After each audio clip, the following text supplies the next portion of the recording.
All right. Good evening. It is 6:00 p.m. and I call to order the February 15th, 2022 Board of Trustees meeting.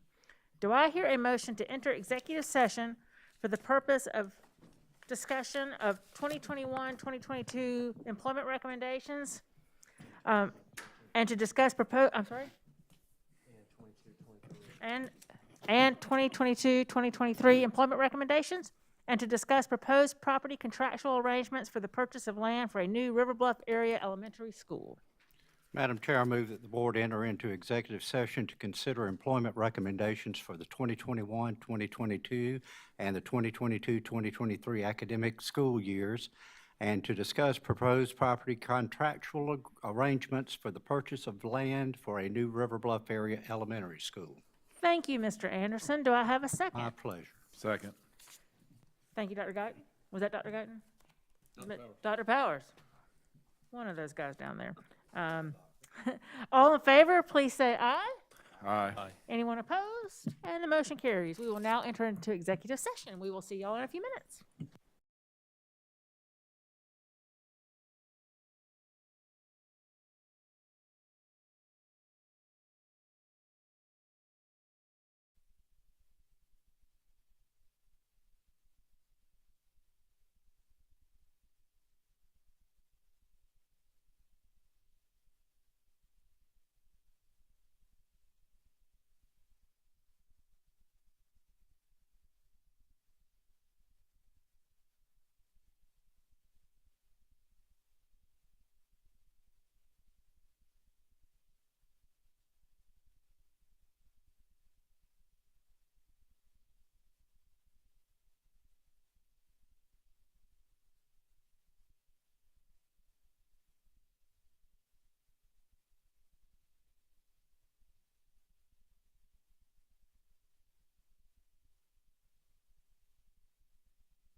When I was on the playground, there was a little girl that I played with, and there was another little girl, and she didn't want to play with me.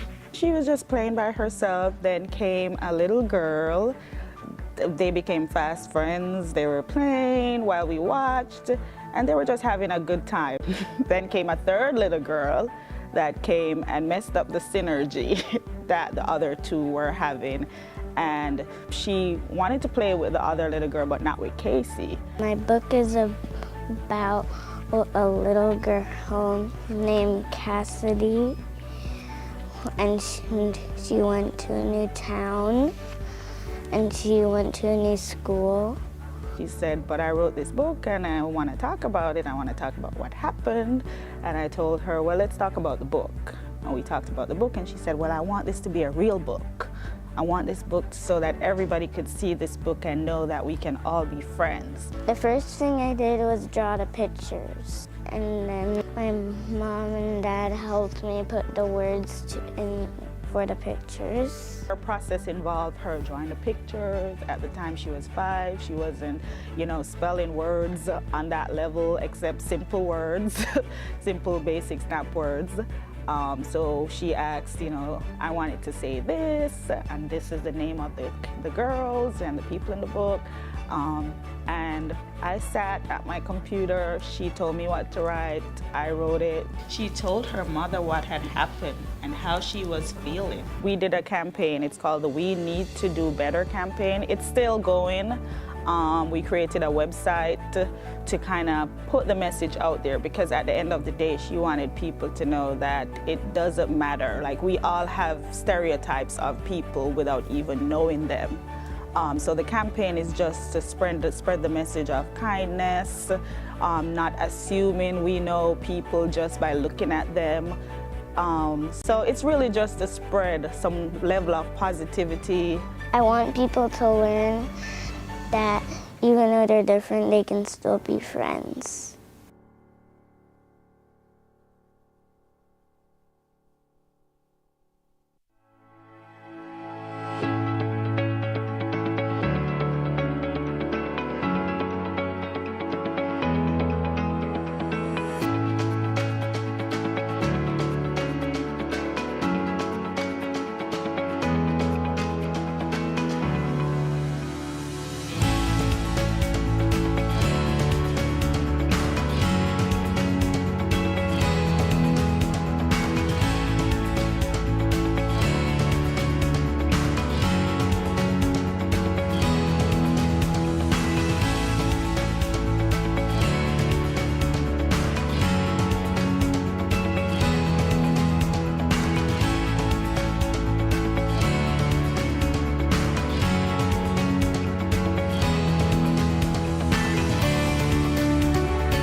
I love Lake Marion Elementary School.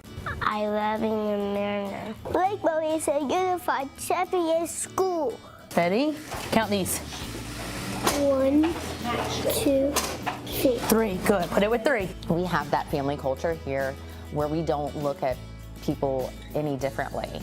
And I think also focusing on values, just like the national banner, you focus on certain values. We focus on certain values here at Lake Murray. And so when you stop pointing out what makes us different, everyone kind of skips over that and starts to just have fun and be around each other and accept each other. Mr. helped me write, and Miss Miller helped me to speech, and the walking teacher helped me to show me how to walk, and the other one is Miss Beck, and Costello and Miss Rayner. Regular ed students playing with or walking down the hall with students that don't look like them or that are in a different type of learning environment, it's very heartwarming. And that's when you see that all the work that you do that you feel like sometimes is not known or seen as much, you're like, you know what, this is why we do what we do. It's for these kids to be given an opportunity just like everyone else. Being a national unified champion school means so much to me as a principal because what it represents is the heart that our school has. It represents our culture, it represents our community, it represents our staff, students, and teachers.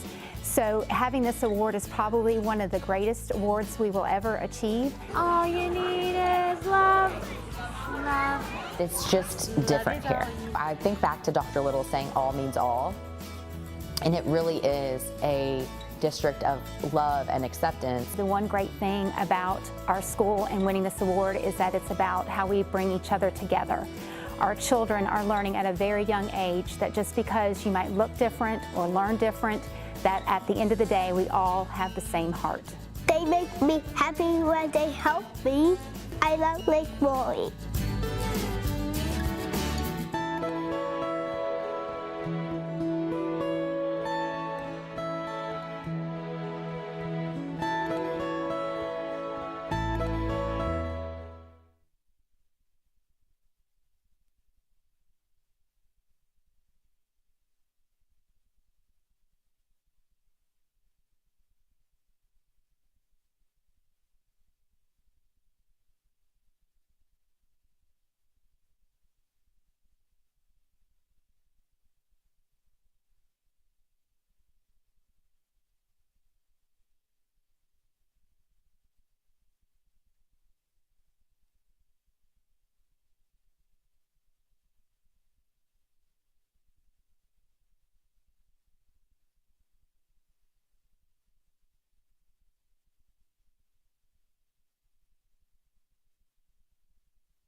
I'm 21 minutes older. That's not that big. It's not even 30. You make it seem like it's such a big deal. It all started with a tweet from Midway Elementary School sharing their 4- and 5-year-old kindergarten classes have 7 sets of twins. I knew that there was like a few. I only knew three sets of twins, which were in my grade: Jackson and Riley, Marlita and Matthew, and then Mila and Grayson. And we're really close to all the twins we know, especially Mila and Grayson, because we love to hang out with other twins. It's just like we get each other. Lexington District 1 has more than 150 sets of twins and 6 sets of triplets. And yes, that's double the fun. Or Mom and Dad might say double the trouble and double the homework. Or even triple the excitement, maybe. Well, you get the picture. Carolina Springs and Lake Murray Elementary Schools tied for a close second place with 16 sets of twins. But Midway Elementary still leads the way with 25 sets of twins and 3 sets of triplets. Yes, you heard that right. 28 sets of multiples in all at MES. Twins to me share a unique vision because even though they share the same, they're always sharing with one another, they have their own personality. They do things differently, but they're always somebody that they can go back and study with. They always have a playmate. They always have someone to interact with. Lexington Medical Center Dr. Kimberly Stone says the rates of multiples began rising in the 1980s with the help of assisted reproductive technologies, medications, and women waiting longer to have children. Closer to 2014, 2015 is kind of when they had come to a peak. So that definitely corresponds timing-wise to elementary school kids who are now around that age that have kind of been at that peak. And then since then, it's slowly been starting to decline. But probably what we've seen from a population standpoint is just that came to that plateau right in that point of time. And now we're seeing all those kids starting in elementary school. Dr. Stone adds, while the number of multiples may seem high, it fits in with the birth statistics over time in the United States. Being a twin or some sort of multiple gestation is definitely more rare than being a singleton baby or pregnancy. Even still, with how dramatically the twin rate have rise, they are still relatively uncommon. There's ups and downs of being a twin. Like, you're never lonely, and you always have someone to go with when you're sad, but then you also have to share everything with your twin, so that's also a downside. But overall, it's pretty good because you always have someone to talk to, and you can wear matching clothes, and you can switch up and make people confused. So on this National Twins Day, we celebrate the multiples that multiply the joy in Lexington District 1.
humble, to be kind.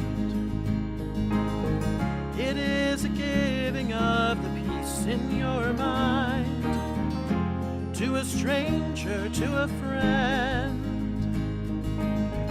to give in such a way that has no end. We are love, we are one, we are how we treat each other when the day is done.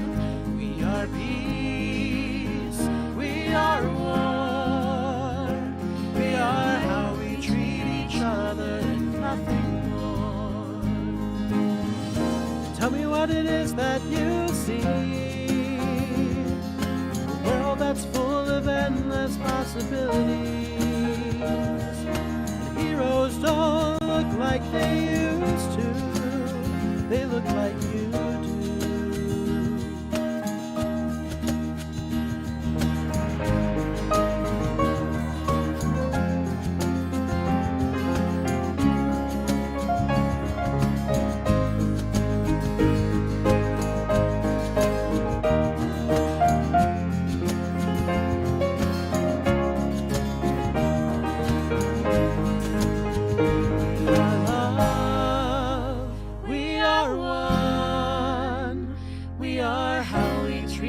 Other when the day's done.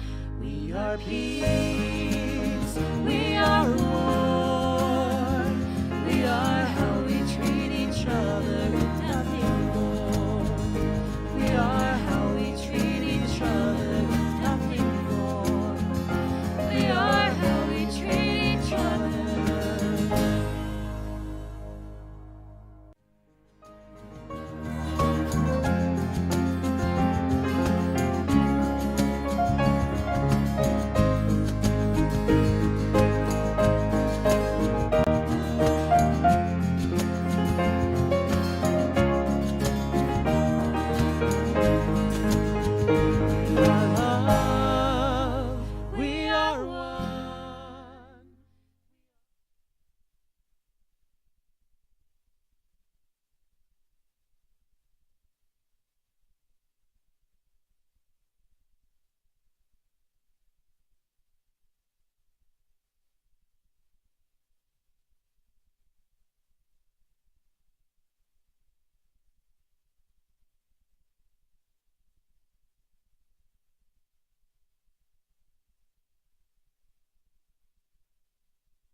He's born in 1893, middle of the Jim Crow South. Seeing it and actually coming here and looking at the other cemetery that actually has slaves in them. It really just moved me. We came up here, actually, Mr. Burgess showed us with our history class. We came up here and he gave this speech on Davis Gant, and I remember standing up there and I wanted to do something, and just really knowing that that he was a real person. Of course, it's going to take a full another war and then the civil rights movement to make his and his compatriots' hopes a reality. This past May, we had an incredible student experience in which two of my students, Rachel Logging and Karina Kowali, decided after taking this tour that they wanted to do something. They wanted to do something to preserve this cemetery and honor the legacy of the families buried in here. And so they organized a student-led, student-planned, student-executed brush cleanup in the cemetery. That much of the cemetery, roughly 60 to 70% of it, was overgrown with scrub trees and weeds and vines. And with that, we felt that, and they felt it was important that if families wish to come here, they should be able to visit all the graves. And so on the course of a Saturday morning in May, over 3 to 3.5 hours, 25 to 30 students gave of their time and themselves and helped uncover the history that exists in this cemetery. It's remarkable, honestly, to see all of the stuff and that we have this history about him, whereas all of the others, you don't have that. It's just a really remarkable thing to know that these people were people and not just indentions in the ground. We have an opportunity to do history the right way. History is not sitting in desks in rows with a teacher regurgitating facts and figures. Not only do students get to take the tour here, my students also have an opportunity to become the storytellers, the truth tellers about the experiences of the African American community. And so now we've developed a kind of legacy project where one class passes it on to the next, and this powerful story that exists right here on our campus. I think it's just a remarkable place, and we don't have something like this everywhere, and that as long as it's here and it's maintained, that we should know as much as we can and that it never really stops here.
When I was on the playground, there was a little girl that I played with, and there was another little girl, and she didn't want to play with me. She was just playing by herself. Then came a little girl.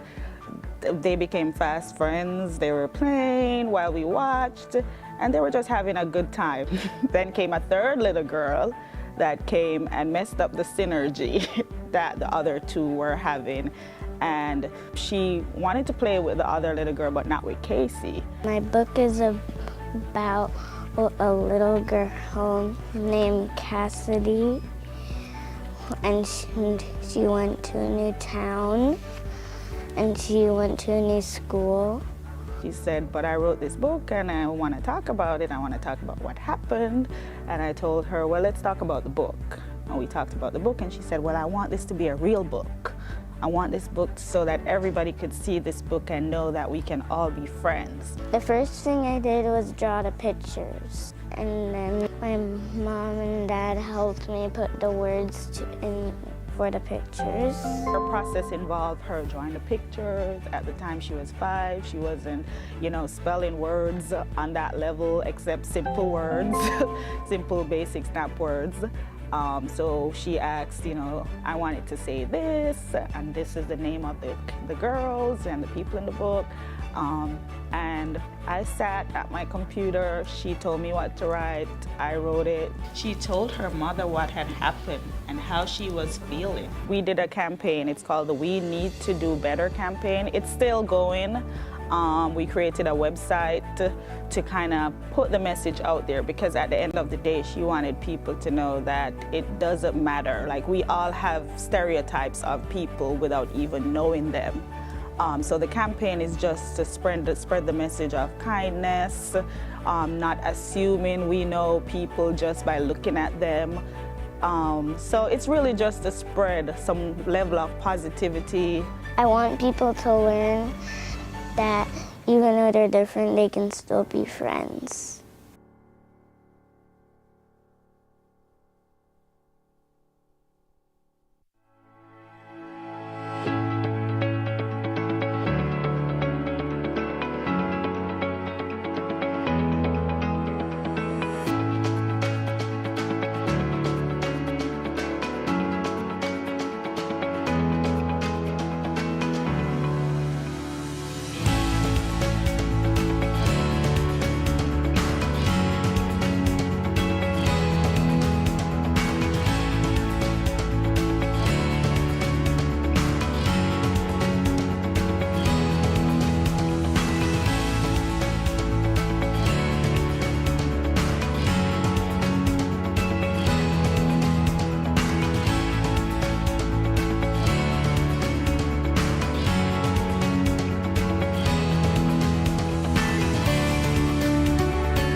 Miss Halliday, would you mind bringing me a pen? My pen was out of ink.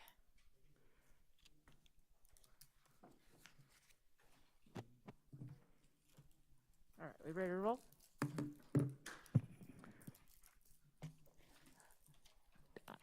Thank you. Okay, here we go. Do I hear a motion to conclude executive session and return to general session? So moved. Thank you, Dr. Powers. Do I have a second? Second. Thank you, Mr. Anderson. All in favor, please say aye. Aye. Anyone opposed? The motion carries. I call to order the general session of the February 15th board meeting. The district is in compliance with the South Carolina Freedom of Information Act by notifying the media of the date, time, and place of the meeting. The district tapes the meeting for accuracy in preparing the minutes. At this time, I yield the floor to Dr. Brent Powers to lead us in the Pledge of Allegiance.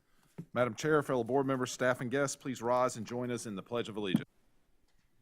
I pledge allegiance to the flag of the United States of America and to the republic for which it stands, one nation, under God, indivisible, with liberty and justice for all.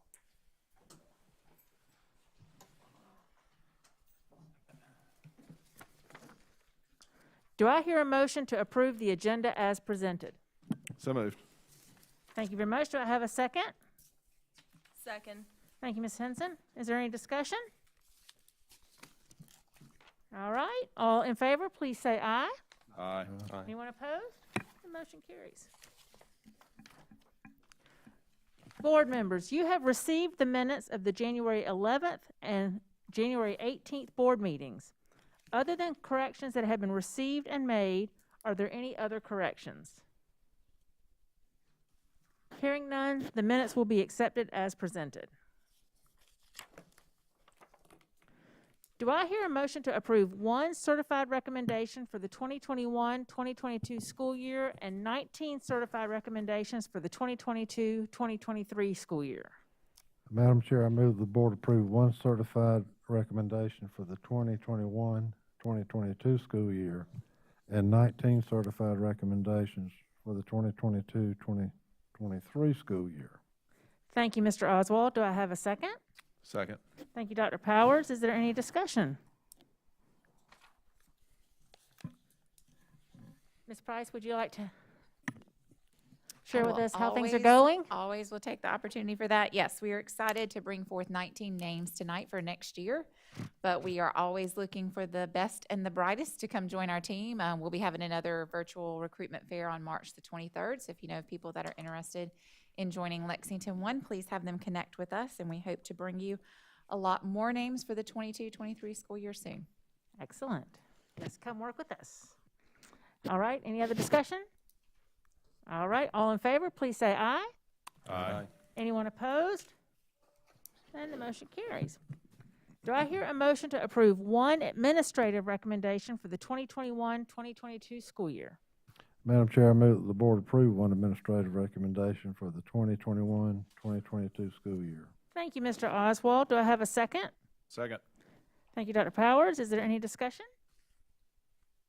All right, all in favor, please say aye. Aye. Anyone opposed? The motion carries. Do I hear a motion for the board to accept the newly hired support staff report as presented by administration? Madam Chair, I move that the board accept this newly hired staff support report as presented by the administration. Thank you, Mr. Oswald. Do I have a second? Second. Thank you, Dr. Powers. Is there any discussion? All right, all in favor, please say aye. Aye. Anyone opposed? And the motion carries. During executive session, the board discussed proposed property contractual arrangements for the purchase of land for a new River Bluff area elementary school. This was for information only and no action is needed. All right, it is now time for our favorite part of the evening, and we are so glad that this is back as part of our board meetings, the honors and achievements portion of the meeting. Tonight's honorees include a pair of ice skating champions, as well as spotlighting one of our amazing schools, Lexington Technology Center. We feature tonight's honorees in our Proof Positive, newsletter. This newsletter is on the sign-in table when you came in. If you did not pick one up when you signed in, please do so on your way out. It makes a great keepsake for our honorees and their families. In fact, you are welcome to take an extra copy home for any family members who could not be here tonight. In addition, we ask that you please stay until we finish recognizing all of tonight's award recipients. Once we finish, we will give our honorees a chance to leave before we resume the rest of the meeting. Dr. Little, would you like to step down and help us recognize the award winners? Honorees, when you hear your names, come and stand with Dr. Little, and we will tell the audience all about you and your achievements. All right, our figure skating champions. Tonight this is a very timely award, as we have all been enjoying watching the Olympics. Would please Meadow Glen Middle School students Luciano Chen and Lauren G please come forward. Come on up. Come on up.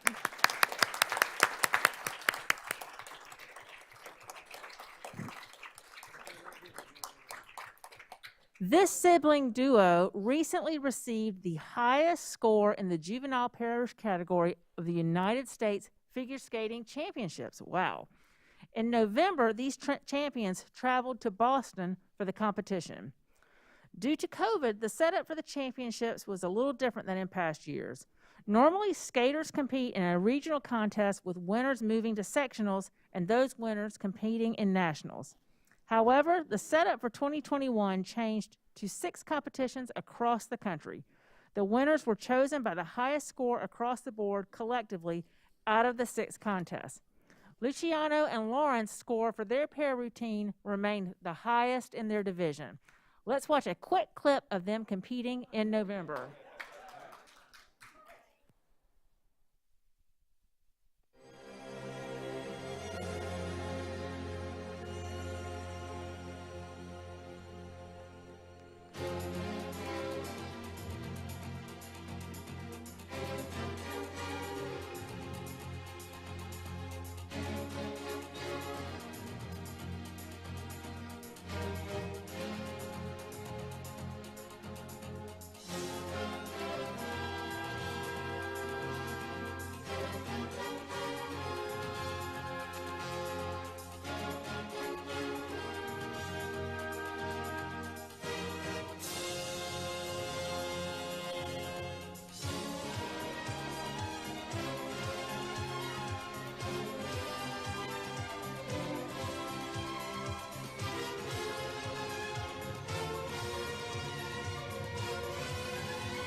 Wow, that was amazing. In addition to going to school at Meadow Glen Middle School, these siblings devote at least 10 hours a week to their training.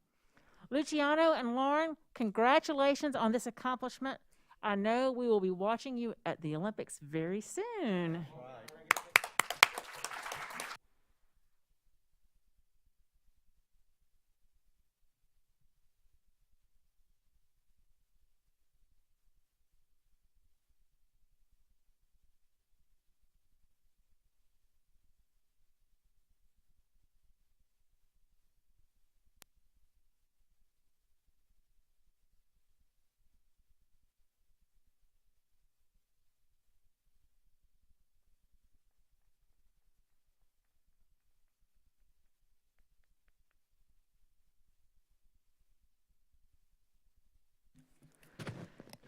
All right, it's time for our school spotlight.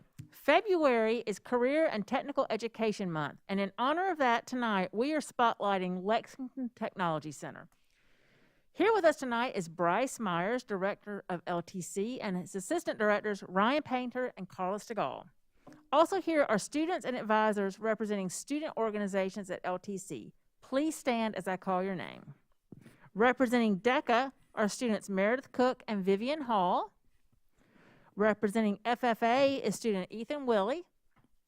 Representing HOSA are students Michaela Cherry and Kathleen Wyverson, and advisor Tangi Cassidy.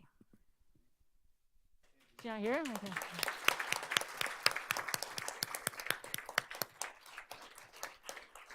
I think Mr. Myers and Mr. Painter and Mrs. DeGaulle should stand up also. Oh, excellent. Stand up, Mr. Martin.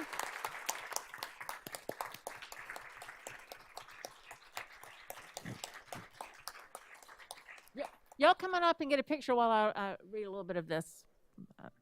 Lexington Technology Center focuses on preparing students for 21st century careers through challenging hands-on courses and leadership opportunities.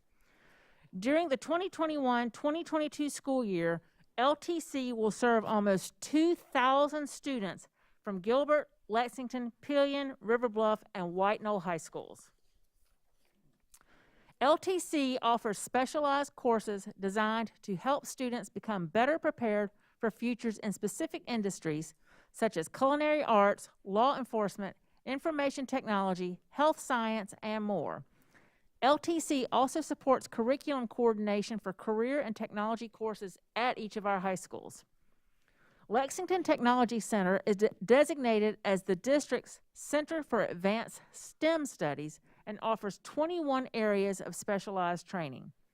Each area has its own advisory council, which works with the center's administrative advisory council.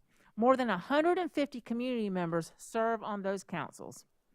Recognized locally, statewide, and nationally as a school of excellence, LTC received the Blue Ribbon Lighthouse School Award. Students from the center have held both state and national positions in various school organizations. LTC students consistently win district, state, and national recognition for their superior skills and knowledge. Later on in the evening, we will hear from Mr. Myers about a new district initiative. We are excited to learn more. Thank you, LTC, for empowering students to be leaders and innovators in their community and career.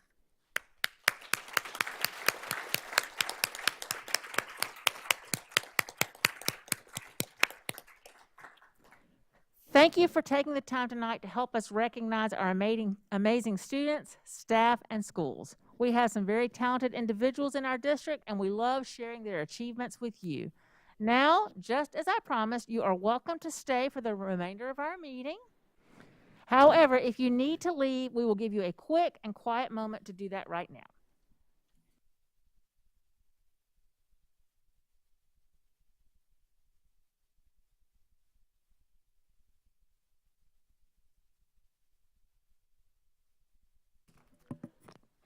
And Mr. Martin is also, the Teacher of the Year at LTC, is also a finalist for District Teacher of the Year. Well done. All right. I'm going to turn it over to Dr. Little for his superintendent's report. Madam Chair, we're going to go ahead and begin with the third reading of the Lakeside Middle School rezoning proposal. You'll note in the action items, you'll actually vote on it in a bit, but we wanted to show you the third and final reading of it. And then we can get feedback from citizens' participation, and then you can take your vote on it. So, Mr. Salters, if you would. Thank you, Dr. Little. Members of the board, this evening, bringing to you the third reading of the Lakeside Middle School attendance lines. I was actually out on the campus of that facility today. I'm excited for you to see the pictures that Mr. Warren is going to show later on. It seems like it's just about ready to move into. It's really coming along nicely. So this is an appropriate time to finalize these attendance lines for our upcoming students. Just a reminder, we've seen this presentation a number of times, but I'll just run through these briefly. We use a number of rationale when we're trying to develop attendance lines. Obviously, we want to use our facilities efficiently as possible. We want to try to minimize a division of subdivisions so we can be efficient in our bus routing and things like that. Try to allow for future student growth in permanent facilities, so you're not maxing out a building when you open it up, if at all possible. Sometimes in our community, that's a real challenge, given the growth that we see. We do look at transportation patterns, route students and families, and our buses would move to and from schools. We try to use natural boundaries, creeks, rivers, roads, things like that, where possible, that makes sense for reference points for folks. And obviously, in this case, we're looking to balance the student enrollment between Lakeside, or the former Lexington Middle School, and Meadow Glen Middle School. So currently, these are the school boundaries that we've seen and have in existence now. We have 616 approximately students at Lexington Middle School, 1,027 here at Meadow Glen.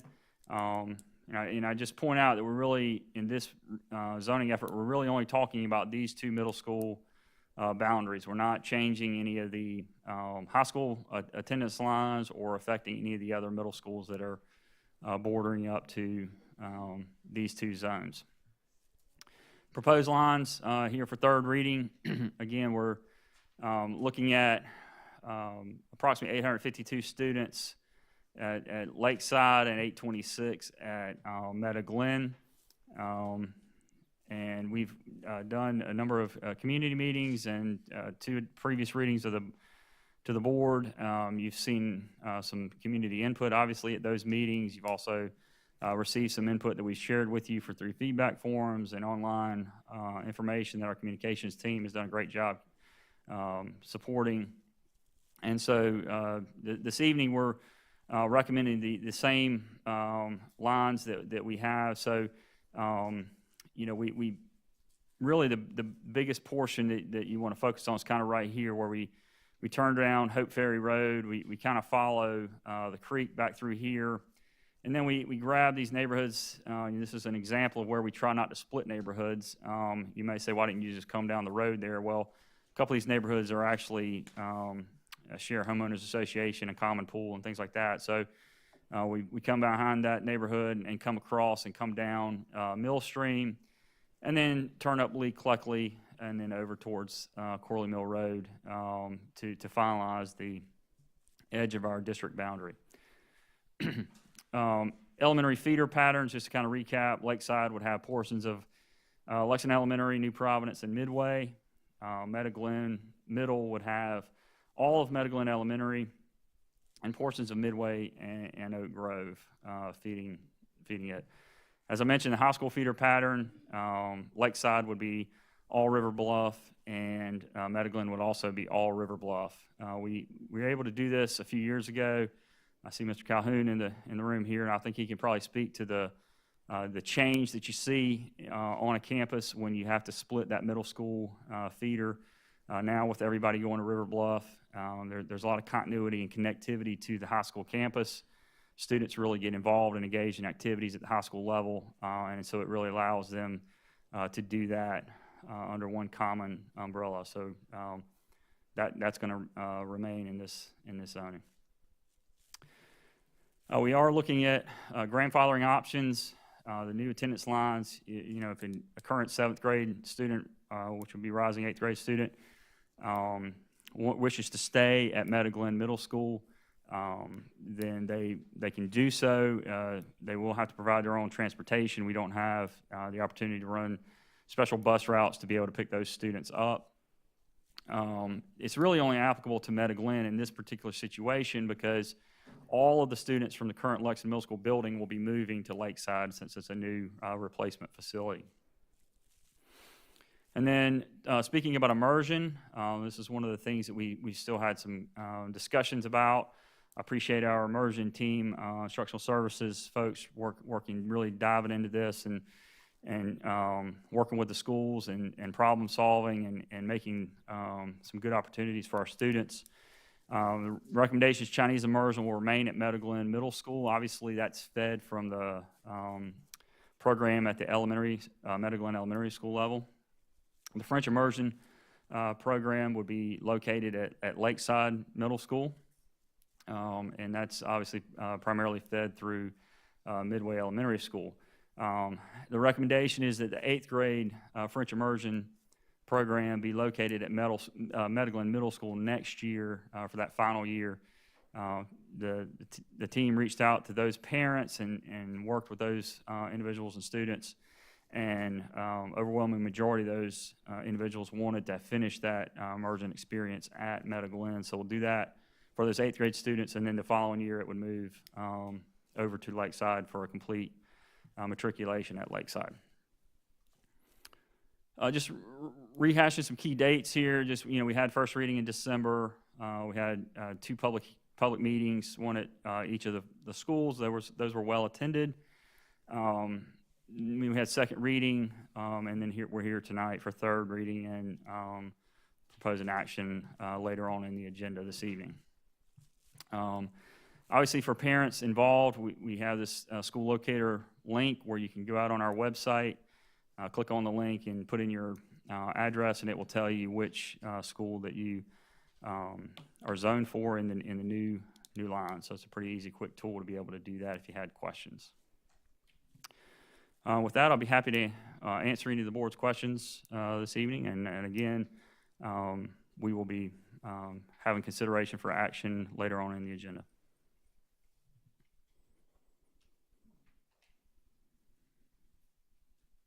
Thank you.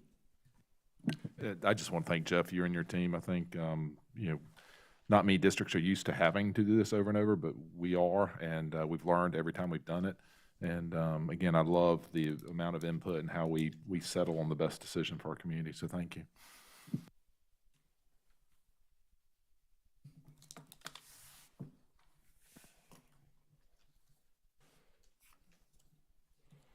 All right. Well, thank you very much, Mr. Salters. Tonight, what I'd like to do is I'd like to start with doing a quick COVID update. We continue to have both good news for our system as well as our community as a whole. Today, the community spread rate was 1,293. 2 weeks ago, at the same time, it was 4,341. So within 2 weeks, we've seen a really significant drop in just the last 14 days. Remember that moderate community spread is about 200, so we still have quite a bit of ways to go. But if we kind of look at our crystal ball and we assume the same drop rate that we saw like today over the next couple of weeks, we're cautiously optimistic that we'll be back in moderate spread very soon. So this is really good news for us. As of 1 p.m. today, we had 118 active student positive cases. The same time 2 weeks ago, just for a point of comparison, there were 461. So we've gone from 461 just a couple of weeks ago down to 118. Same thing, you see the same kind of idea with our quarantine students as well. The big thing in Omicron really has been, though, about our staff. Do we have enough staff to keep school going, and what did that look like? As of 1 p.m. today, we had 30 staff positives. That's down from 91 active positives on February 2nd. So you're seeing significant decreases, and we're thrilled about that as well. Of course, when you have fewer active positive cases, you have fewer subs in the building, more access to actual staff. So that's great news. In just a little bit, you're going to hear from Amy Wood, our Nursing and Health Services Director, who's going to talk about a Test to Stay program that we think will really almost completely eliminate most quarantining. So we're very excited about that. And I've been out at school the last couple weeks and to Forts Pond and to White Knoll Elementary. Love seeing the hard work and their efforts at both schools. And the reason I bring those two up is because both of those schools do an amazing job with reading recovery. And we're going to hear about reading recovery in just a moment and its impact on our school district and on those, maybe not those specific schools, maybe need a little reading recovery. But they are going to do kind of talk about its impact on the school district as a whole. I'm also excited to let you know that we've updated our webpage that highlights the district's ESSER plans. It can be found on our COVID update page under the Safe Return to School. You can click from that page, and it just provides more specific content about the plan. So please check it out. And then just a bit of a preview about what's coming up. In March, we have a number of things coming up. We are going to provide an update on ESSER funds, as well as our strategic plan update. And then Dr. Clamp and Mr. Cooper have been working very diligently on our dress code feedback. So we're going to show you some examples of dress code recommendations and revisions from a number of focus groups and whatnot. And then, as you also know, we have a new evaluation process in place this year, and one of the advantages of that new process is I'm able to work on it kind of throughout the year, and so we've been putting in a lot of work on that and been populating the instrument with artifacts based on the standards that we approved, And I think you'll find that it represents really a living document of the work that's being done. And we can certainly talk about that more in the future as well. But that is working and being populated. Maybe not as we speak, but certainly within the last few weeks, we continue to populate that. And so what I'd like to do now is I'd like to turn over to Miss Mary Gaskins. We, as one of the side effects, I guess, or one of the consequences about Lakeside Middle School opening where it's going to open is that the Lexington Middle School campus then is there and is available, and we want to show you some ideas that we have for that campus. And so, Ms. Gaskins, if you would. Absolutely. So we've been excited to be able to really think creatively about our current programs and how we can really leverage the current Lexington Middle School campus to really put together all of our programs that customize learning anyway in a very centralized location. So on the screen, you see a number of our programs where we currently really personalize learning and create pathways for students, and so it's going to be exciting to be able to have those programs together on that campus. I'll kind of start at the bottom with the partnerships. As you know, Palmetto College already has a presence on that campus, and they're looking forward to really getting back and doing some recruitment work there. We're going to be really excited to also be able to have Midlands Tech have a presence on that campus. And paired with that, our adult education program and parenting center, which will really offer us a wonderful opportunity to, as students finish the adult ed program, walk them down the hallway to think about that after graduation plan and those services that will be available for them. So we're really excited about that. And again, continuing to pair our parenting center with our adult education services, which is really exciting. Also on that campus, we'll have our alternative education program, as well as the Lexington One Online Learning Academy and the College Center. So currently the College Center is at our Gilbert High School campus, but with the College Center rapidly growing and Gilbert High School rapidly growing, that is not a sustainable plan, even as we hope to welcome 75 more students next year in our next class of the College Center. We are just out of space at Gilbert High School. So we're really excited about them moving to the Lexington Middle School campus. And in doing so, that will also help us to really create, hopefully, a fiscally sustainable program there as we can do some FTE sharing with Lula and also with AES in support of all of those programs. We're going to be coming, and Mr. Salters may want to weigh in here, but we'll be coming back to you very soon with some name options as we think about what to name that campus with this theme of customization in mind. Yeah, Mary, the only thing I would add is that as we look to transition with Lakeside coming on board and really a lot of the building being available early this spring, we're looking to jump on the move with that. And so these programs, we're looking to have start the school year next year on that campus. So it's going to be a busy summer. We got to move a lot of folks out of the current facility, get it cleaned up, and then transition over. And as you recall, in the referendum, we do have some limited funding for repurposing of the facility, and we'll be identifying those needs and working through that as well as we go through. But we anticipate housing these programs really without a whole lot of renovation work necessary and things like that. So it's really a good fit for the space. Ms. Gaskins, can you talk a little bit more about Midlands Tech's presence on this campus? Because that's really a brand new thing for us. It looks a bit like an organization in Greenville called, I think, the University Center is what they call it, with multiple higher education partners on the same campus. But there's already been some conversations about some of the things that they would like to do on that campus. Can you talk a little bit about that? Sure. So as you know, we already have a really strong dual enrollment presence in Lexington One, and so we're creating those pathways already for our students with Midlands Tech and some other higher ed too. But with them on this campus, we really hope to create some pathways for students. So not just getting college credit, but truly pathways to careers. And so having them there and having that presence and making it so readily available to the community in Lexington, we know that we can really expand all of the ways that we can build out those career pathways and give back to the community in terms of economic development too. And I know we need to walk before we run, but again, I think as we mature through this, engaging, you know, our big box manufacturers in the county, Nephron, Michelin, and others, about what their work needs are, because everyone's looking for employees now.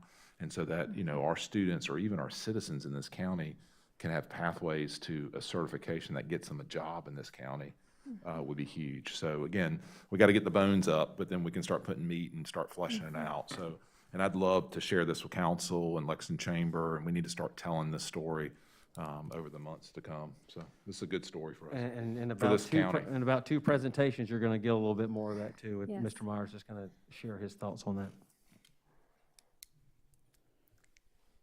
All right, and I want to thank Mr. Calhoun, since he's in the room, for giving us 1 million tours in the last couple of months while we figured all of this out. So thank you, Mr. Calhoun. Well, and for our community, that campus is designed perfectly for this. So, I mean, y'all know the history better than me, but originally, I think it was a high school campus, right? Mhm. And so it's got modular buildings that are It perfect does. for adult-type learning. So it's going to be wonderful.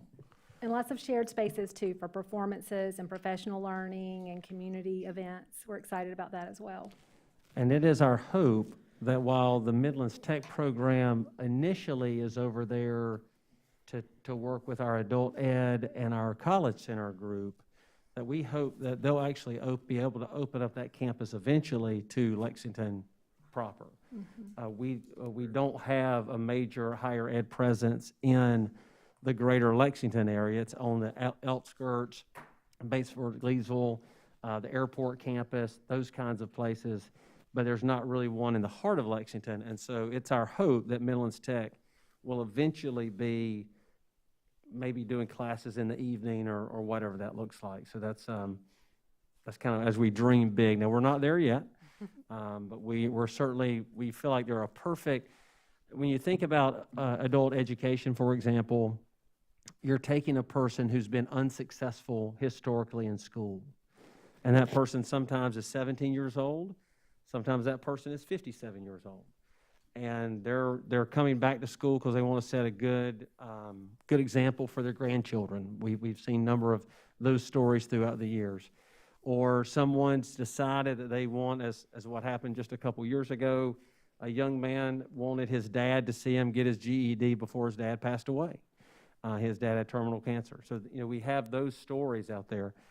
How awesome would it be to be able to take a high school dropout, not only make them a high school graduate with their GED, or depending on where they are in the process, and then turn them into a college graduate of Midlands Tech, if it be a certification, an associate's degree, or even a 4-year degree, whatever that looks like. That is a tremendous return on investment for our community, where you're taking more likely a low-skill, underemployed person from what their potential could potentially be into someone who is highly skilled with technical skills or some type of further 4-year or more education. So really that idea and that concept is actually really, really exciting. And so for having them tied so closely together, we think that's going to be a major shift. All right, anything else, Ms. Gaskins, you would like to add? I think that's it, unless you have any questions.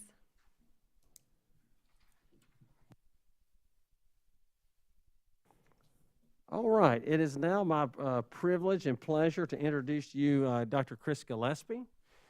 She of our English as a second language and response to intervention coordinator, as well as her partner in crime, Peggy Phillips, who is our lead teacher for reading recovery. And we're going to walk through what reading recovery is for the district and what it looks like. And I'll turn it over to them. Thank you. Thank you, Dr. Little. Madam Chair, members of the board, we're so excited to be here tonight. Thank you for giving us time. We are so proud of the work of our reading recovery teachers, the hard work of our students every day. We're so proud of the partnerships we have with their families.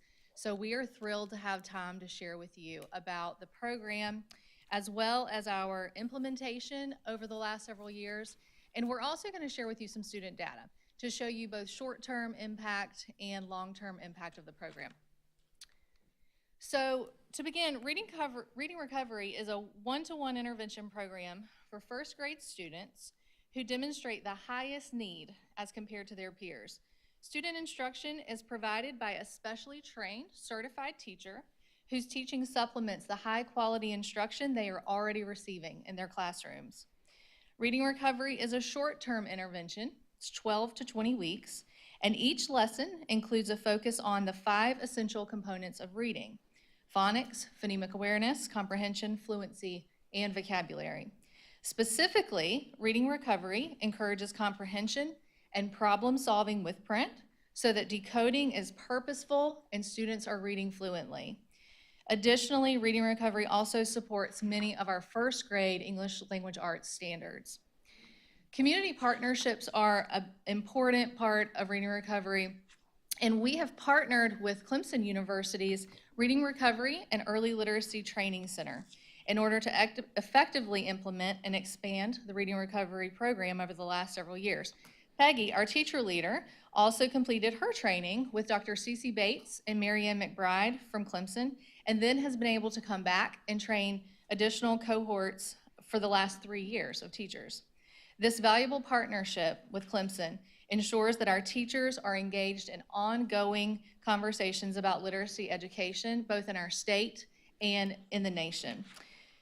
Additionally, we also partner with Dabo's All-In Team Foundation, which provides 10 to 12 summer reading books for our Reading Recovery students who successfully discontinue the program. And that's on the picture on the left there.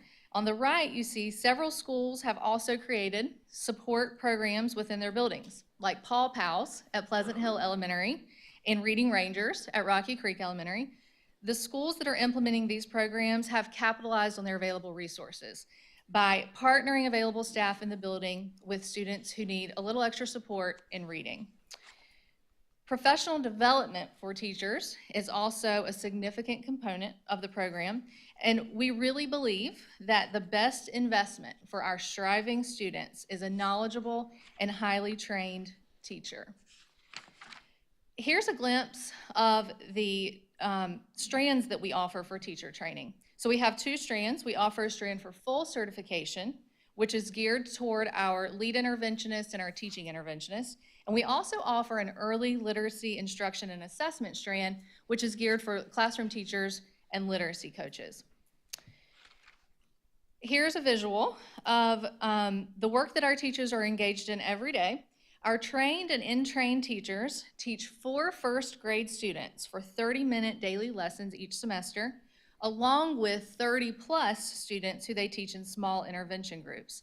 As you'll see in the picture on the top right, our teachers also frequently teach behind the glass during professional development sessions. This ongoing reflection and refinement around instruction is what makes Reading Recovery so impactful.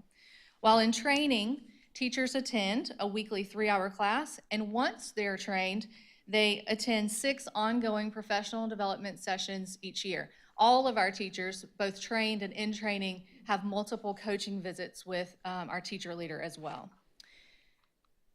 So I want to talk a little more about this behind the glass concept. I'd like to showcase the various facilities we have across the district.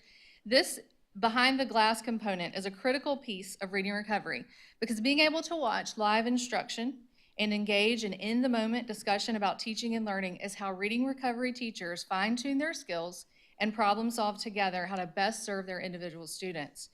This picture is the behind the glass space at White Knoll Elementary, which is where we first created this kind of a room. This glass is a 2-way mirror with a teaching side and a viewing side. The picture on the left is what the space typically looks like. We have a teacher and a student on one side, and we have a group of teachers on the other. The picture on the right, you can see the now very familiar Zoom screen that we're all used to. During the pandemic, when we can't gather in that way, we've created a way to still have these conversations by utilizing technology. We also have behind the glass spaces at Centerville Elementary, Pleasant Hill Elementary, and Pillion Elementary. You can see they all look a little different, but all of them have the same components of that two-way mirror for a teaching side and a viewing side. They all have furniture that allows collaboration for the teachers to engage in that sort of reflective dialogue. Small group instruction. Much of our discussion about reading recovery is focused on that one-to-one instruction for our first grade students, but it is so important to note that our reading recovery teachers are teaching interventionists.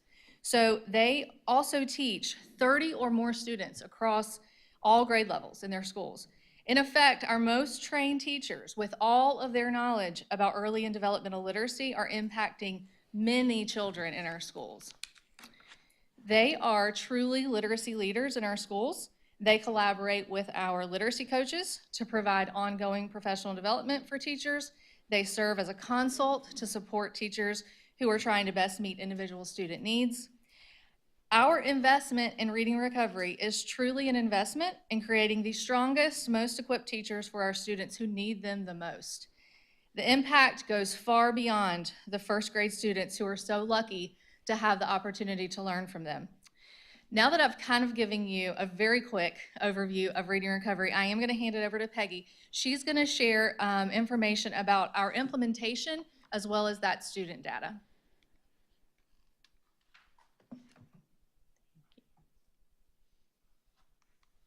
Since 2018-2019, when I was trained as the Reading Recovery Teacher Leader, we had 11 trained teachers in 2018-2019, and we have grown to 40 trained Reading Recovery teachers. In 2019, we had 73 students that were served in Reading Recovery, and now we have 270 students that are served in Reading Recovery. In 2018-2019, our Reading Recovery teachers served 330 students in small groups, and this year they're serving 1,200 students in small groups. To ensure that we are effectively implementing the intervention and are meeting our school and district goals, we hold data review meetings each spring at the district and school level. We systematically review data at the national level as well as the district, school, and teacher level.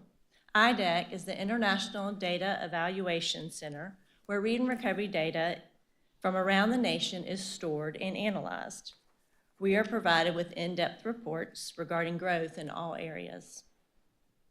This is the data from 2020-2021 school year showing text level growth from each round of students in comparison to the national data and the norm data. The light blue dashed line indicates the national random sample text level growth. The purple solid line is Lexington One first round students, and the solid pink line is Lexington One second round students. As you can see, first and second round students ended the year higher than the national random sample. And you can see the steep rate of acceleration between fall entry and mid-year for the first round students, represented by the solid purple line, and between mid-year entry and spring for the second round students, represented by the solid pink line.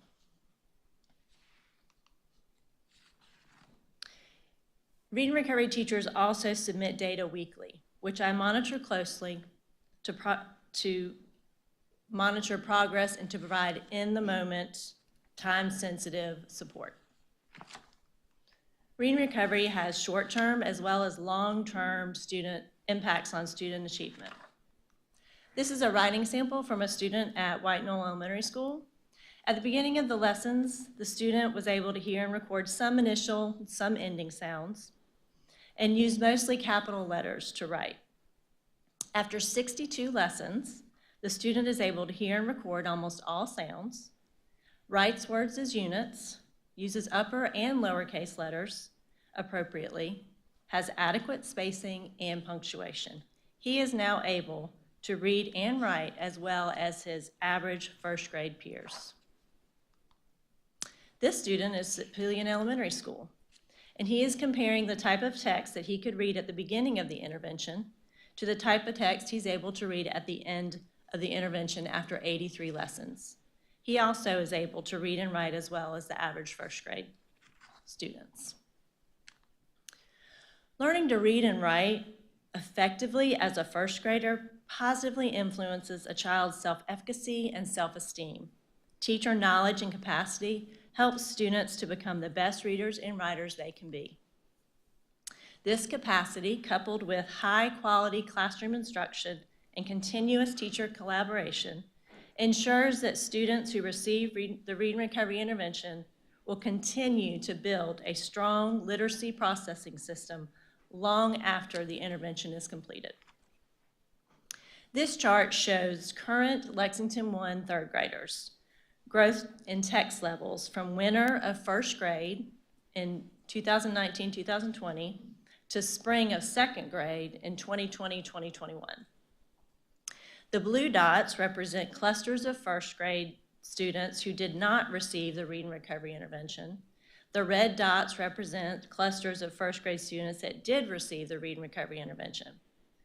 As you can see, despite the interruptions due to COVID in the spring of 2019-2020, students who received the Read and Recovery intervention maintained a greater rate of acceleration through the end of their second grade year.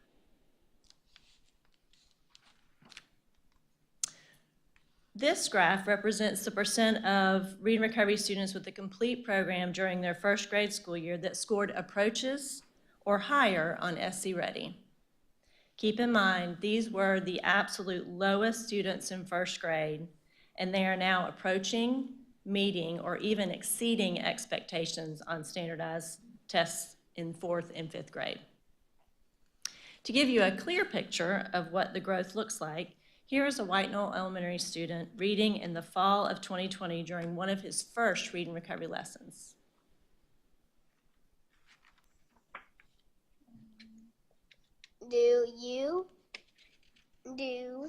Look to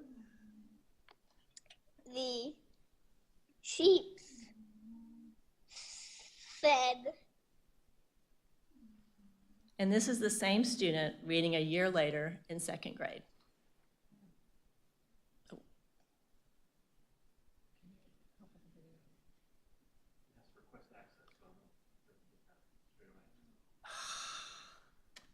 Just explain what it is. Okay, so the whole impact is.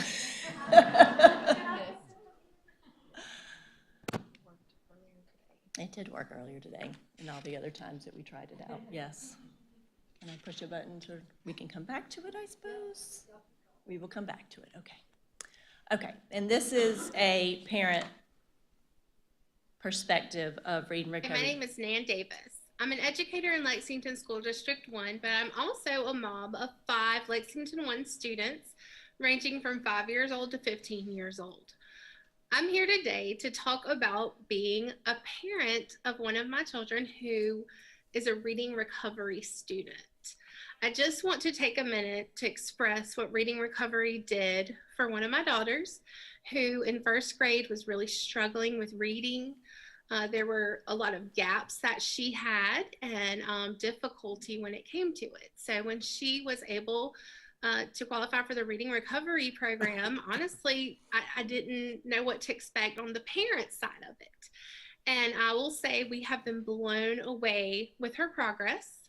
She has developed this wonderful relationship with her reading recovery teacher, and I'm all about a village. And having her classroom teacher and her reading recovery teacher also come alongside for those one-on-one sessions, I know have made a dramatic difference in her learning and her confidence. She's learned so many skills and strategies, and just that specific time to work on those areas of improvement now has just solidified all those things that were planted and that she was starting to learn about here and there, but still struggled. It was truly life-changing for her as a learner. I know these skills and strategies, bled over in the classroom and at home. We would hear the language, and being on the parent side of things, it was really interesting to hear how that transferred over into everything. My reading teacher is very kind and useful. She helps me learn new things and things I never did. Her going through the reading recovery program, it really set her up for success. It's an absolute phenomenal program.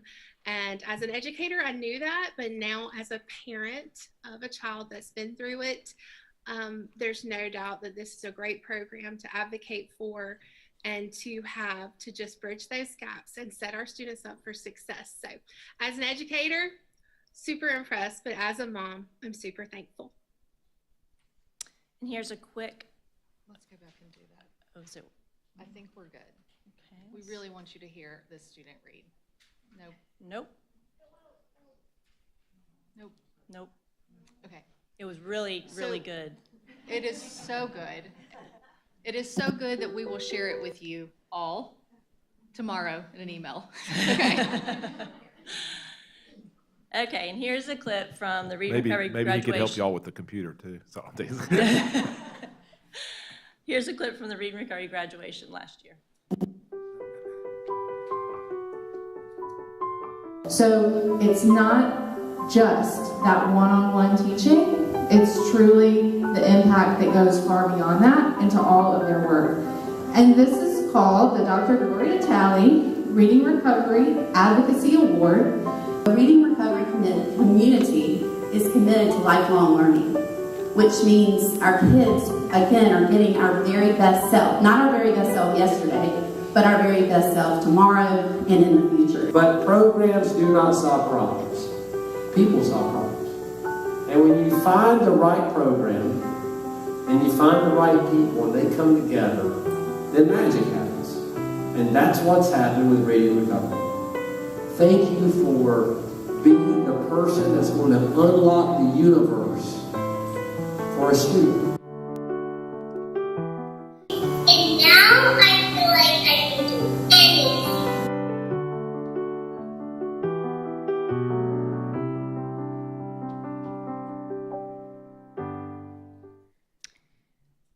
So thank you again for the time that we had to share with you. And you kind of got a glimpse there of, you at least heard a child's voice. It's the most powerful part of reading recovery. Seeing and listening children who were truly striving just a few weeks ago suddenly find their voice as readers. So I really am serious that we're going to share that with you because we want you to get to witness that too. So we appreciate the time, and we are happy to answer any questions if you have any.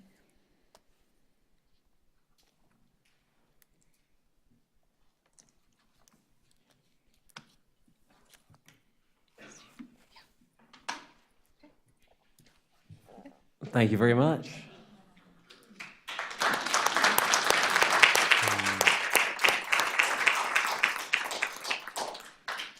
So Dr. Powers, you talked a little bit ago about partnerships and about what it means for our big industries and really our small industries too, about tapping directly into the workforce.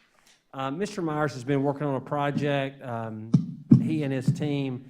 I want him to share this with you tonight about how we are moving forward with our partnerships of our businesses and industries to really create this seamless connection where we've been talking about this pre-K through career pathway. So, Mr. Myers? And hopefully you don't need to request access to any documents. I do not. No videos. Is that? Good evening, Madam Chair, members of the board, Dr. Little, and guests. Tonight, I'm extremely excited to announce the launch of LINK, Lexington District One's Network Community, a partnership initiative. Next slide, please. Do I have the clicker? Oh, sorry, here's the clicker. This technology is going swimmingly well tonight. It's just I do know how to seamless. use a clicker, I just didn't know how to have it with me. Seamless. So, LINK is dedicated to fulfilling the district's vision of empowering each child to design the future by investing in a kindergarten to career system which develops workforce readiness graduates. LINK consists of Lexington District 1 partners from business and industry, our community and organizational partners, and our higher education partners who share the same goal and desire student success beyond graduation. We already have many great partners, and we want to recognize them We also desire to develop new partnerships and assist them in finding ways to invest in our schools and students. Link has 5 core principles. Through Link, we will develop multifaceted and multi-entity collaborative partnerships to provide innovative educational experiences throughout our learning community. We will design a seamless K-to-career network that reduces barriers to success and promotes opportunities for each student. We will create connections for students and educators with business and industry partners, community organizations, and institutions of higher education to develop authentic learning experiences and career pathways for each student. We will inform students and families of the varieties of careers in our local, state, and global community by connecting them to business and industry partners.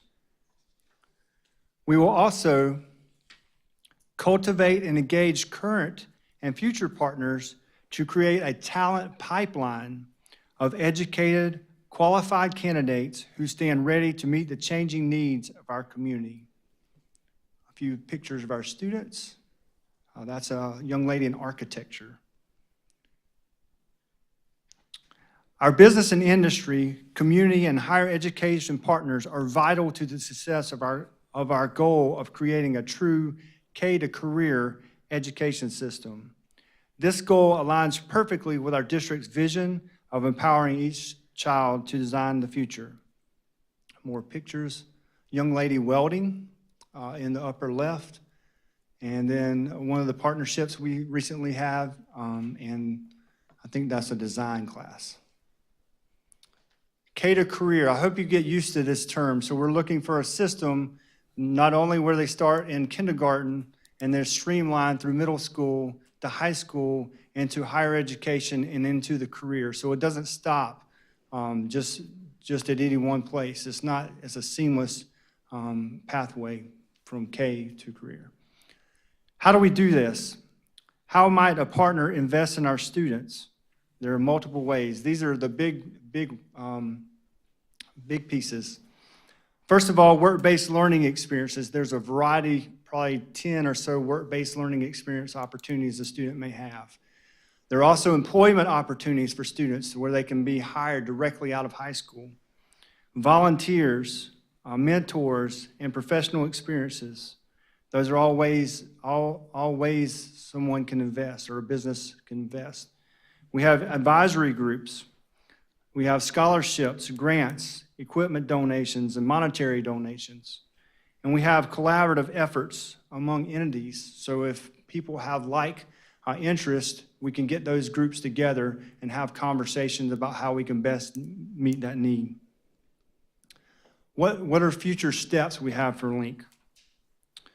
We want to develop a survey to document partnerships. That should come out soon. We want to create a web presence dedicated to Link partners on the district's website. We want to implement a database of partners for educators to access. And we want to cultivate current partnerships and engage in new partners. In conclusion, we have a phenomenal community and great partners already. Link will allow us to organize those partners and communicate and promote the opportunities available to all District 1 stakeholders. If you are passionate about student success, we invite you to join Link today. Thank you.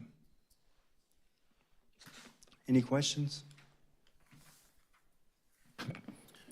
Just a comment. I can tell you, having sat on the other side of this as one of the local businesses who have worked with students from the Technology Center to come into our offices for various medical training and such, we've always found them exceptionally well prepared, very studious. They're not just there checking a box. I mean, they truly want to be there, and we saw that, and even went on to employ them. And now several of them actually have, significant roles in our organization. So I can tell you it works, having seen it firsthand on the other side.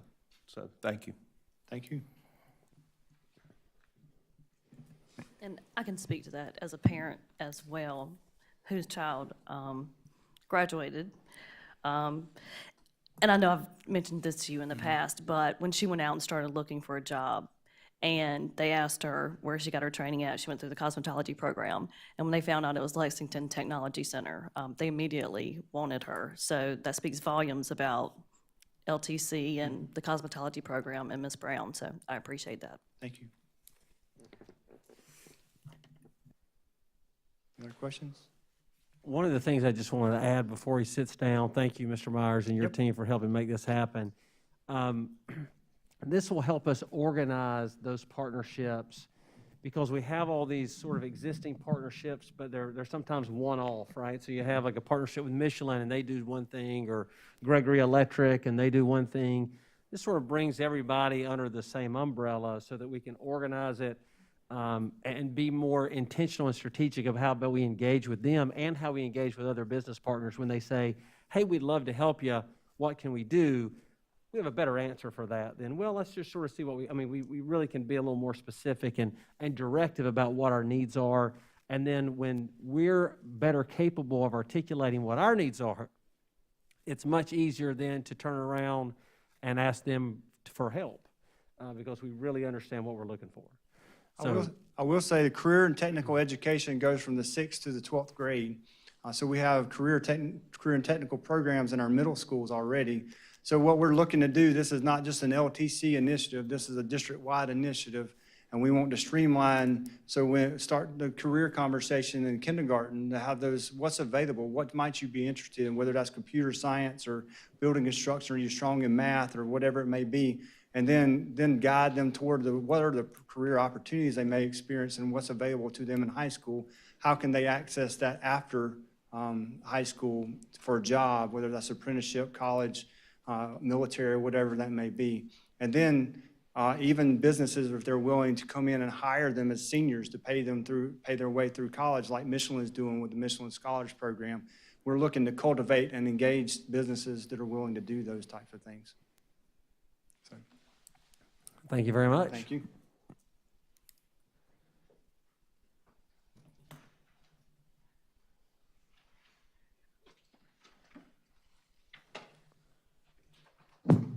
All right, Mr. Warren.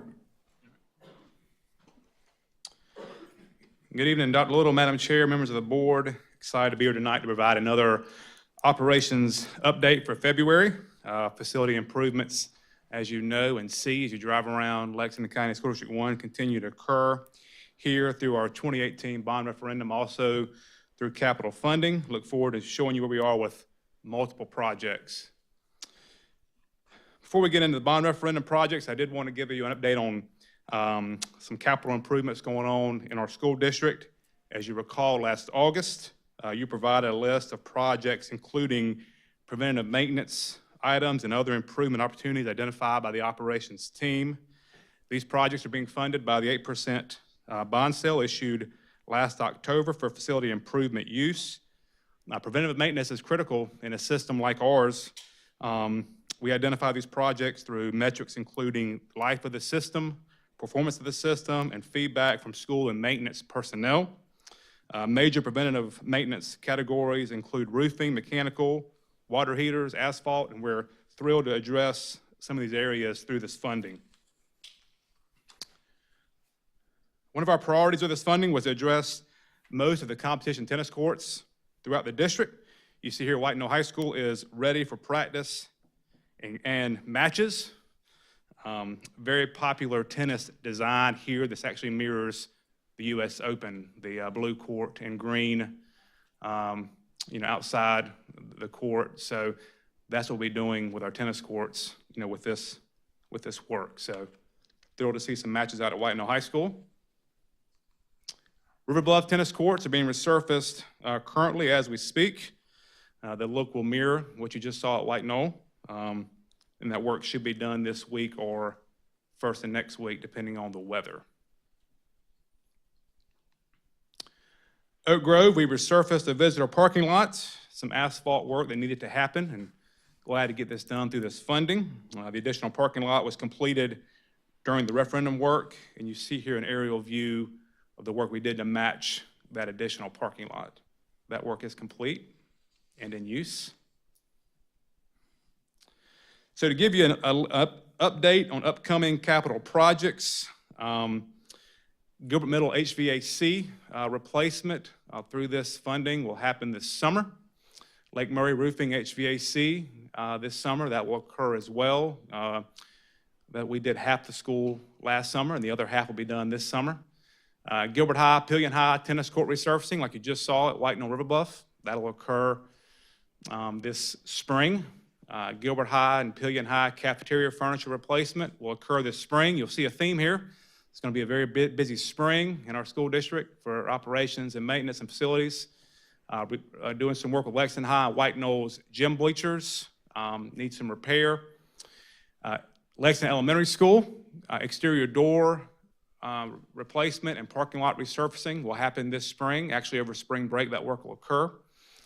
Replacing the kitchen water heater at White Knoll Middle School, once again, this spring.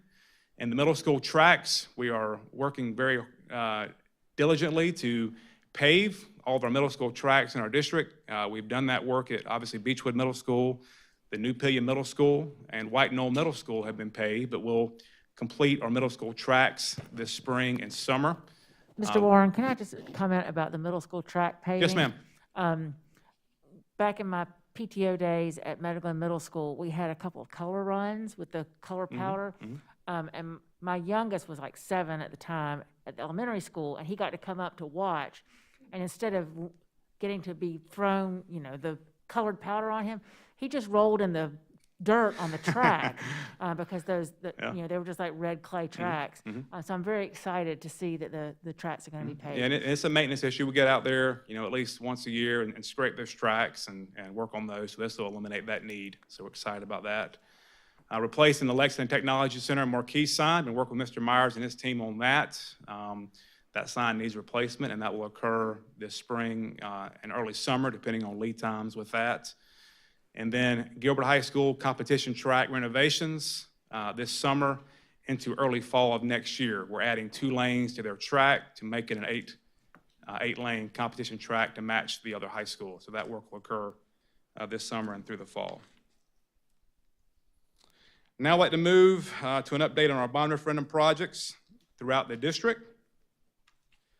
This is the 4 classroom addition at Gilbert Middle School. Continues to track towards the summer 2022 completion. You see the roof is complete. Brickwork is nearing completion. Also, you can see here in this photo how we really strive, once again, to make any additions to our facilities look like they've always been there. That's a goal that we have through design with our design firms and contractors. And you see here the brickwork obviously matches very well with the existing school. And so when it's all said and done, you'll never know that was an addition. And that's the goal of this work, from the outside and even on the inside. It's a photo of inside of one of the classrooms. Just waiting on windows there. We've been fighting some lead times with windows, but working through that with our contractors. It's another aerial of the addition showing the remaining brickwork on the back side. This is the front parking area here, and then driving up and going around to the back teacher parking lot. You see about half the brickwork is done there. Moving to Gilbert High School, Performing Arts and Athletic Addition. Progress that continues to occur in Gilbert, and that work is tracking for a summer completion. You see the roof here is on for the weight room here and restroom room addition here. And then we'll get to some more photos of the front of the addition. I mentioned this last month. This is the connecting canopy between the existing, Gilbert High School. If you've been in the school, the gym is, kind of right here, and then you have the lobby area and moving. We made a connection there with this canopy, so it'll be a seamless, move from the existing facility into the fine arts and athletic addition through that corridor. Here you see the front of the Performing Arts Center, what will be the lobby area and entry. Right here, this will be the lobby area, and then your doors entering the theater.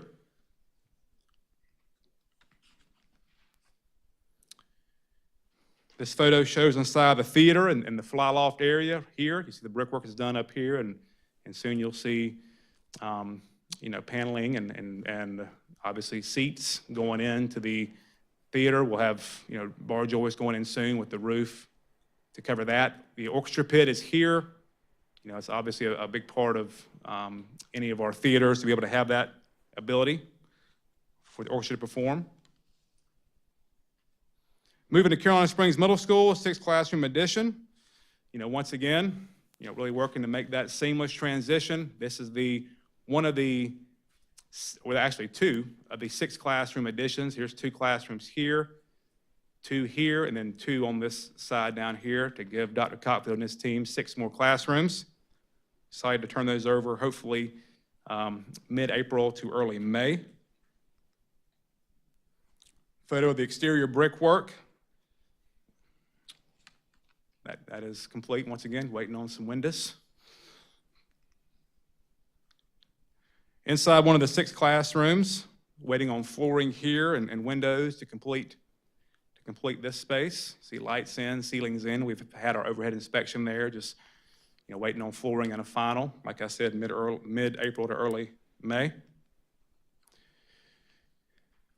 Next on the list are transportation facility. Site work continues here. There's a lot of site work with this job. It's a lot going on there that we're working through. Working to see some footings going in next month and the building coming out of the ground soon after that. Another aerial photo here of the facility and the site work that's completed. The pond back here, retaining pond for that facility. All right, so this photo here, if I have to pick my favorite from tonight's presentation, this is it. This is actually sent to me Saturday night by one of our contractors who was there doing work, and he texted me this picture, and obviously the sun was setting, and I thought it was a very nice photo of White Knoll's addition. You see the signage there for the Performing Arts Center at White Knoll High School. The theater will have a final inspection during the month of April and then be turned over to the school. So we're once again nearing completion there. Thrilled to see this facility in action and what it's going to mean for the White Knoll community. This is the lobby space inside the theater, nearly completed. Just waiting on hard tile on this space and a few more pieces of the paneling. The lettering is installed here. You can see White Knoll. You can't read it, but it says White Knoll Performing Arts Center inside that space. Seats are installed. Like I said last month, those were actually the couple days after presented. They were installing the seats there in the theater, just putting some finishing touches inside this space, and that includes installation of the stage floor, which you see here. That work is taking place currently.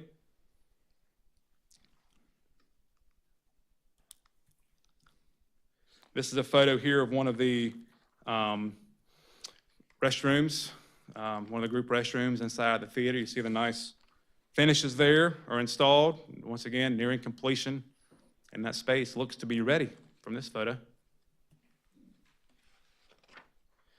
Moving to Lakeside Middle, want to begin the progress photos here with an aerial view of the site.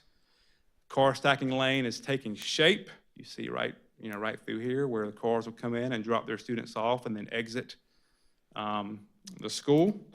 Asphalt will soon go down here in the parking lot out front in this car stacking lane, as well as parking lot striping. Same goes for the parking lot right here. You see next to the gym area will soon be have asphalt there and be ready for cars.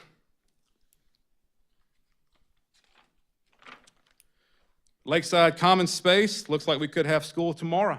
The terrazzo has been polished. Floor colors really jump on this photo as they do in person, which I look forward to you attending and coming and seeing that facility. To the right here, you'll see this is the Learning Commons right here, and you'll see soon see carpet in there, which will bring that space even closer to completion. One of the upstairs corridors, carpet is installed, and I would say probably 80% of the facility, the Learning Commons, is having carpet installed soon. Also the office, we were there today. Office carpet is being installed currently. Classroom photo here shows the floors have been waxed and, ready for furniture, ready for technology. Classrooms are ready. The cafeteria space at Lakeside is, it's a beautiful space. Once again, here at Terrazza, you'll see it's polished. All the paneling is installed. Just a few minor things left to be done here inside the Lakeside cafeteria. These two photos show the common space here between the gym is right here on this side of the wall, and the theater space is right here. You see, once again, as you saw in the common space and in the cafeteria, terrazzo was polished and will actually be cleaned again, obviously before school starts to make it shine even brighter. Here on the right, you see the theater. All we're waiting on here is seats. You'll see some paneling going in here very soon. The panels are on site and being installed this week, and once those panels are installed, they'll follow that up with the auditorium seats inside the theater. So the White Knoll photo was my favorite. This is probably number 2 from tonight's presentation. Lakeside Gym looks practice and game ready. You see the logo is down here, right in the middle. It's been installed. Polyurethane has been put down several times over. You can smell it a good ways away, from the gym, so that space is ready. You see Lakeside here is down, and then the Raiders mascot is here. So it's shining bright inside the gym right now. Much like the gym, the dance room at Lakeside, looks ready and it's complete. Floors down, mirrors are installed. Clear coat has been applied, and the floor is shining bright, much like you saw in the gym space. As always, you can follow our progress, with our bond projects on our building plan website. Mr. Warren, I just want to say a huge thank you, Mr. Salters, Dr. Little, because again, we have a lot of projects going on. And again, we have a referendum that we have a responsibility to deliver on, and that's no small feat. So it is not by accident. We in the hospital are also in the building business, and it is a tough time to be in the building business right now between supplies and subs. And so I really appreciate y'all's relationships with our contractors and their loyalty to Lexington One, because right now they have choices. So I appreciate y'all's relationship and continue to be respectful of that. So thank you for all the work you're doing. Thank you. Mr. Warren, thank you. ma'am. Can you give us an update on the early childhood centers at Pillion and Gilbert? Well, we are still working with our instructional team on those spaces to identify, the needs there, and then, moving forward, once we have done that and completed that, then, we'll begin that work. But we're still designing that space and working through the needs that they have for us to support. Thank you. Mm-hmm. Thank you. All right, finally tonight, Miss Amy Wood is going to speak to us tonight about the Test to Stay program that DHEC has approved for us. And so I'm going to turn it over to Nurse Wood.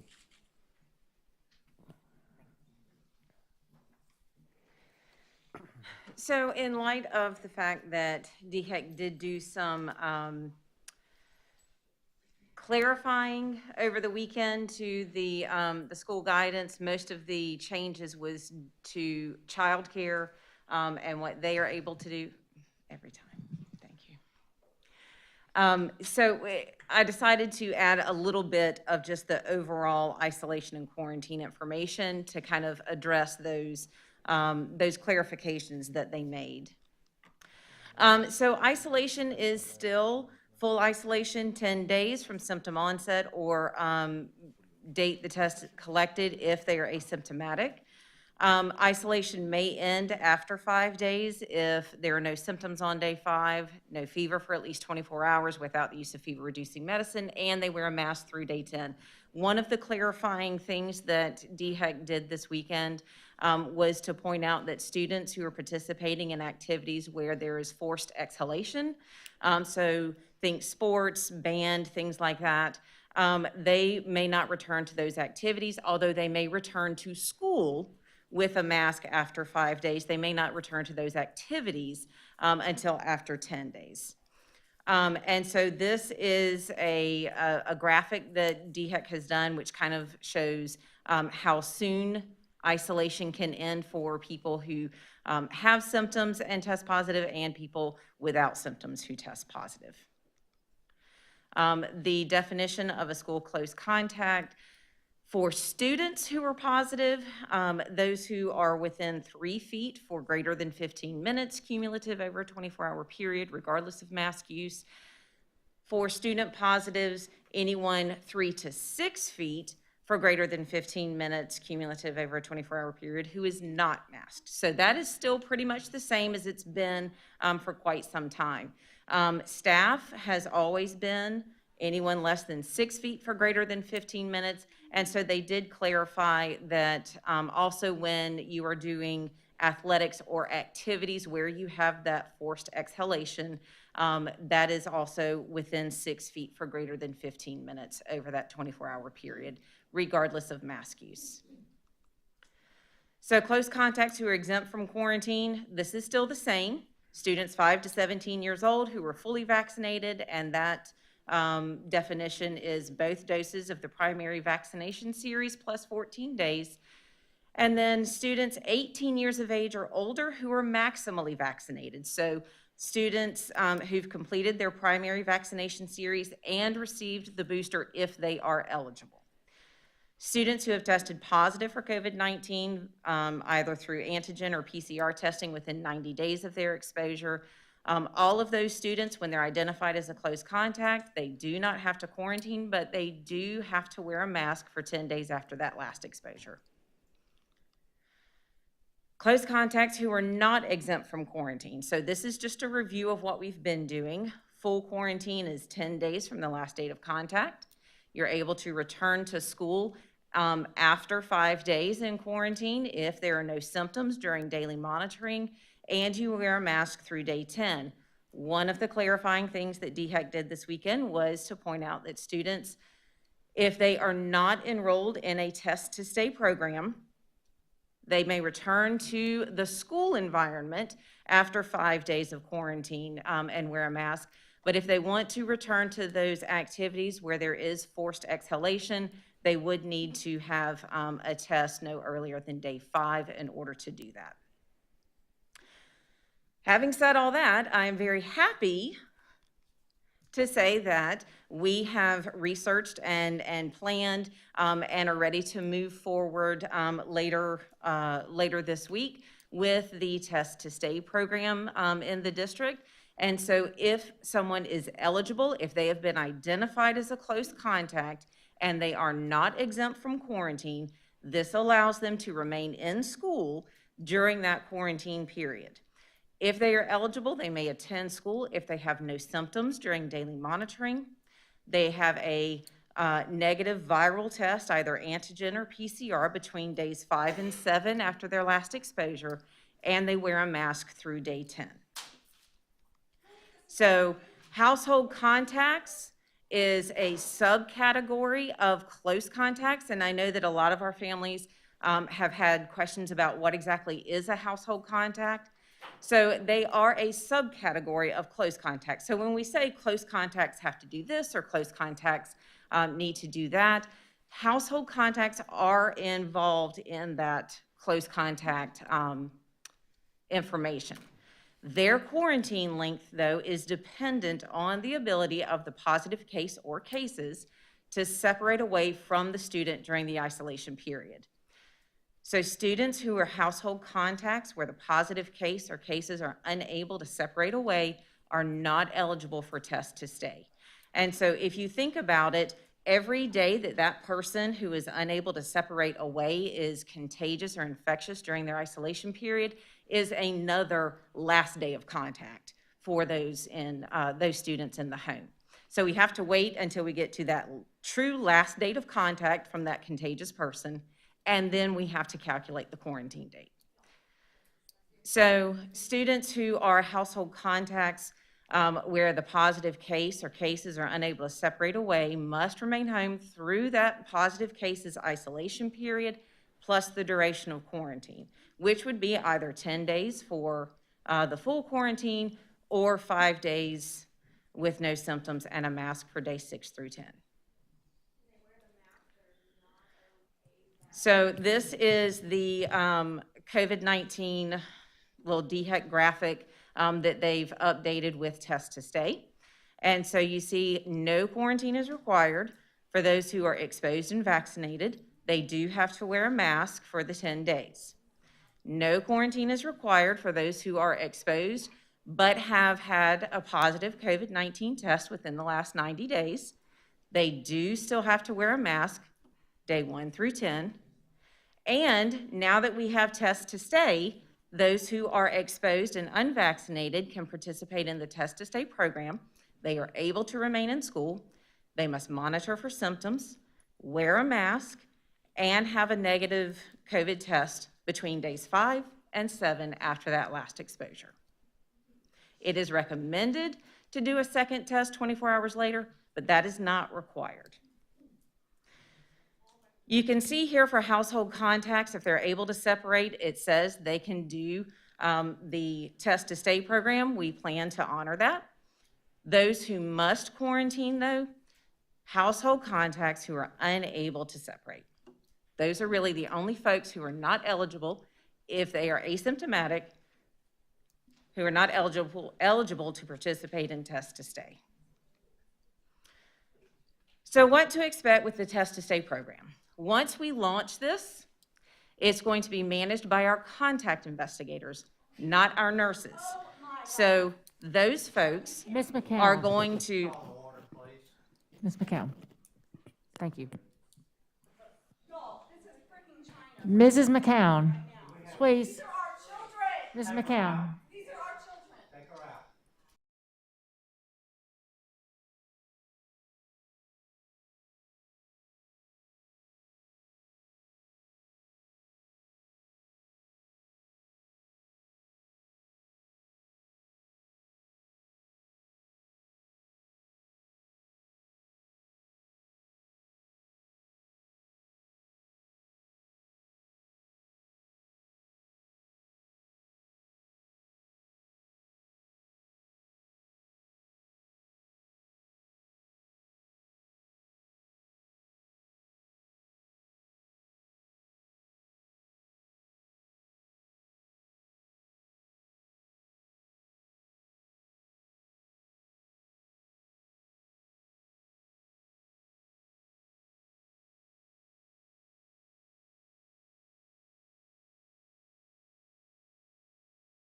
Managed by our contact investigators. If you had a report or completed the Google report form in the last 5 months, you've been contacted by the contact investigators for the district.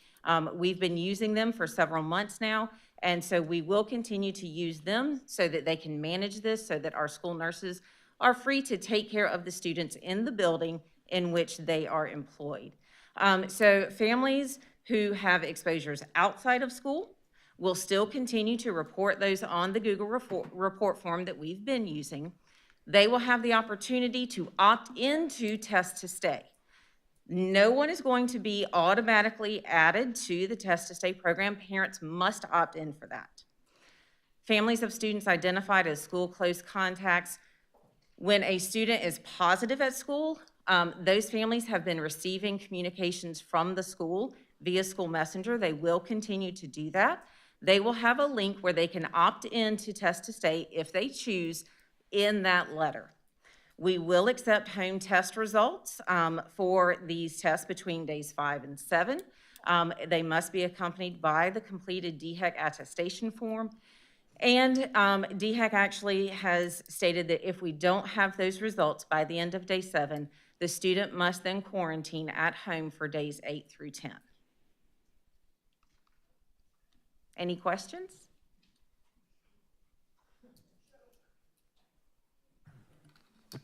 Madam Chair, if you don't mind, I think the community's aware we communicated DHEC, I guess last board meeting, asking them a question about the quarantine process.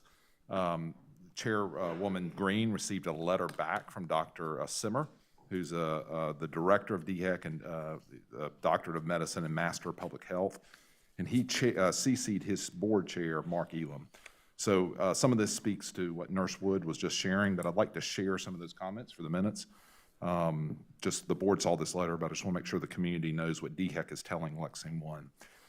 First of all, dear Chair Green, thank you for sharing your feedback with us. The Department of Health and Environmental Control understands and appreciates that Lexington District 1's desire to keep children in person for learning.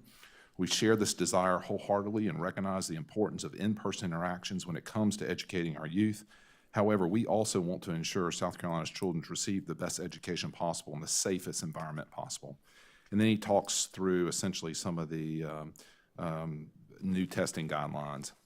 He then shares to us as a board, based on the data submitted by Lexington One for the week of January 14th, 14.4% of students who were quarantined became positive while in quarantine. Implementing the quarantine requirements from the school exclusion list stopped approximately 916 additional students from continuing to transmit to staff, students, and the greater community. Additionally, we can calculate how many additional likely infections would have occurred if those 916 students weren't quarantined. Omicron is the most infectious version of COVID-19 we've encountered, and on average, one infected person can transmit it to 7 other people if they do not quarantine. This variable changes based on multiple factors, but using a value of 7, we can estimate that Lexington One quarantine efforts successfully prevented 6,412 people from being infected and potentially losing educational time.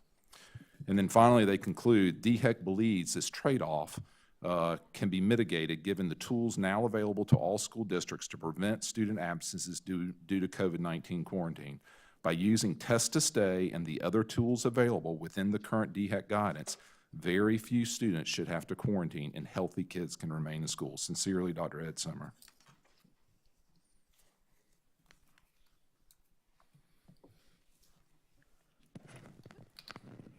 Does anyone have any questions for Mrs. Wood?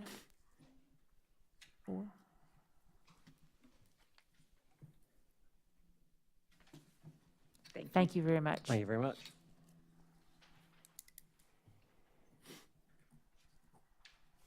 And when will test to stay be implemented in Lexington One? We're going to talk about it tomorrow on where we stand Wednesday, and then so we'll prepare for that for Thursday.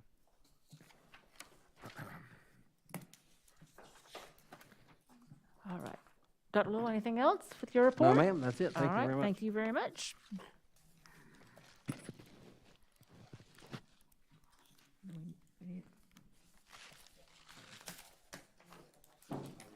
No, we're going to press through. All right, we're moving on to item 10.0, which is citizens' participation. Lexington County School District 1's Board of Trustees solicits the advice and counsel of its citizens. To encourage this participation, the board provides a citizens' participation period during board meetings. In order to speak, you must be the parent or legal guardian of a student currently attending a Lexington District 1 school, a taxpayer residing in the Lexington District 1 attendance area, an employee of the district, or a student currently attending a Lexington District 1 school. You may comment on agenda items, school operations, policies, and programs. You may not speak about or name specific individuals, whether students or school or district staff. Failure to follow this rule will result in immediate loss of the opportunity to speak. We want to remind you that this meeting is being live streamed and that the recording of this meeting will be part of the public record in perpetuity. We want to give everyone who came tonight an opportunity to speak, and in order to do that, I will call on each speaker by name and ask you to approach the lectern at the back of the room. The board will not reply to your remarks nor take any action during the board meeting in response to your comments or questions. You may address the board for up to 3 minutes. If you have any handouts you would like the board to review, please give them to Mrs. Halliday in the back of the room and she will distribute them. Please do not clap or make any comments, either while an individual speaks or after he or she finishes. As you came in tonight, you received a card to fill out to indicate you wanted to speak. That card asks for your name, address, and other information. However, we will read out only your name, the town you reside in, and the name of the schools your children attend when it is your turn to speak. If you're unable to attend this evening or uncomfortable addressing the board in person, you may reach out to the board by email, telephone, or mail, and our contact information is available on the Lexington District 1 website. We welcome all messages. All right. Madam Chair, I'd like to interject here and bring to the board's attention that we have been in violation of board policy with citizens' participation, which our policy calls for an allotment of 15 minutes for this purpose. Thank you, Mr. Anderson, for pointing that out. We have about 10 speakers this evening. I think that we'll proceed this evening, but we will, I believe that we're going to start considering that policy. I think we need to look at forming an ad hoc committee and just revamping the citizens' participation model. Okay, Yeah. thank you. All right, first we have Ms. Jessica Garcia. Ms. Garcia is the parent of a student that attends Red Bank Elementary, and she lives in Lexington.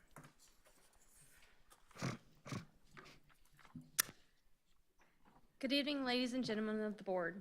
My name is Jessica Garcia, and I'm the lead interventionist at Red Bank Elementary. In my profession, the worst 3 words a child could ever say is, "I can't read." However, I hear it quite often. I'm not only here as a reading recovery teacher, but as a parent of a child who benefited from reading recovery. First, I would like to tell you about the experience I went through with my child. Like any parent, I read to my child when she was little. She had a huge library of books to choose from, so I knew reading would just come easy to her. However, in August, when my child started kindergarten, my mom passed away, and my little girl developed separation anxiety. And many of you may know my mom. My mom was Bonnie Harmon. And so the first 5 weeks of kindergarten, she was spent crying, and her focus was not on learning. It was when mommy was going to come get her. She did great through the rest of the first semester, and she was loving school. And just when I thought she would make it to the end of kindergarten, COVID happened, and school shut down. When she entered first grade, she was reading level D thanks to a summer reading camp hosted by Red Bank Elementary. By the end of the second 9 weeks, she had not progressed where she should have been, and the teacher recommended her to be screened for reading recovery. She qualified for the program. In less than 20 weeks, my child was reading on grade level. She took off like a rocket. She made the accelerated progress that was intended by the program with the intense interventions provided. Now she's a typical second grade student, and she is reading and writing on pace and does not need additional support. Now I would like to tell you from a reading recovery teacher perspective how valuable the reading recovery program is to the development of our students. I had a first grade student whose parents had chosen for him to be a Lula student during the 2020-2021 school year. He had been screened due to the kindergarten ranking sheets from the previous year. After speaking with a parent, she was willing to bring the child to school before the school day began so he could receive his reading recovery lesson, and then take him to his daycare afterwards so he could do his virtual school day. This just goes to show she was fully committed to helping her child learn to read. We talk about family involvement in reading recovery, and it takes the reading recovery teacher, the classroom teacher, the student, and the parents to be involved in order for the child to have accelerated progress in such a short period of time. He was a very self-conscious child. He told me early on he couldn't read, but throughout the lessons he gained confidence and was able to grow. When he began, he couldn't read at a kindergarten level text. When he finished the program, he was reading within grade level expectations.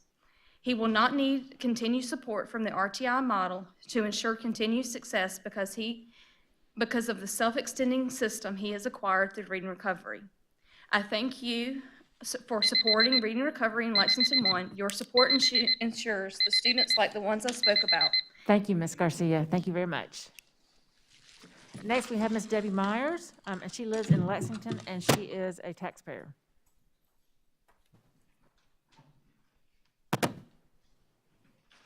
Has the live stream been restored?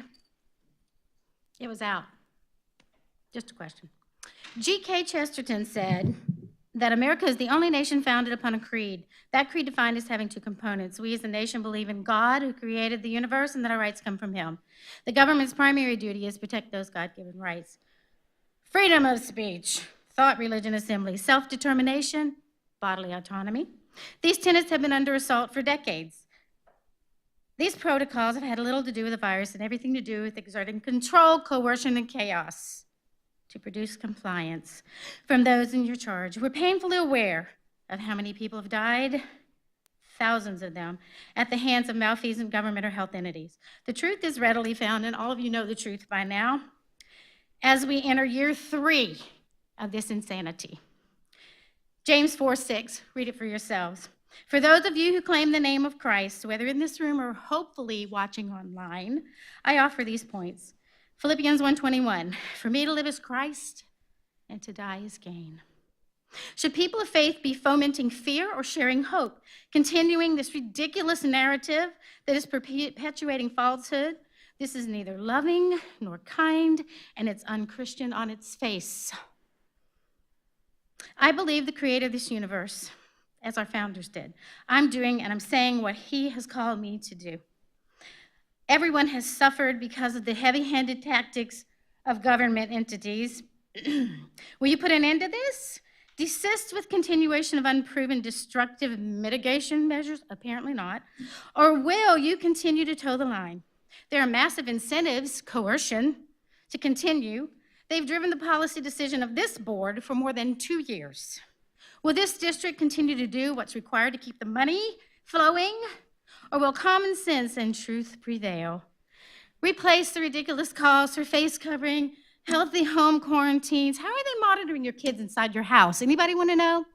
Remember those lovely laptops you all have? Anyway, go outside, breathe fresh air, exercise, respiratory passages unhindered. We demand that professionals, medical professionals, provide proper early treatment for those who are actually ill. The most vulnerable and sickest among us have paid for these horrible measures with their lives. Whoever causes, oh yeah, Mark 9:42 for you Christians out there, whoever causes one of these little ones who believe you to stumble, it would be better for him if, with a heavy millstone hung around his neck, he had been cast into the sea. That's God's words, not mine. There is no ultimate peace for the wicked, the stiff-necked, observant, obstinate evildoer. I am pleading with you, again, stop what you're doing. Repent, turn around. Bonhoeffer said, silence in the face of evil is itself evil. God will not hold us guiltless. Yeah, beep, beep, beep, beep, beep. Time to push Thank back. you, Ms. Myers. Thank you very much. Welcome Next, to we the have Ms. Gulag. Danielle Bowers. Ms. Bowers lives in Lexington and has students that attend Lake Murray, Beechwood, and Lexington High.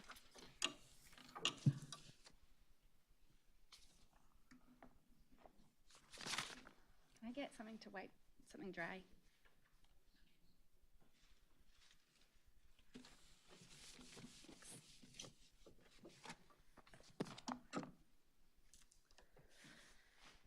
In the Declaration of Independence, it says, "We mutually pledge to each other our lives, our fortunes, and our sacred honor."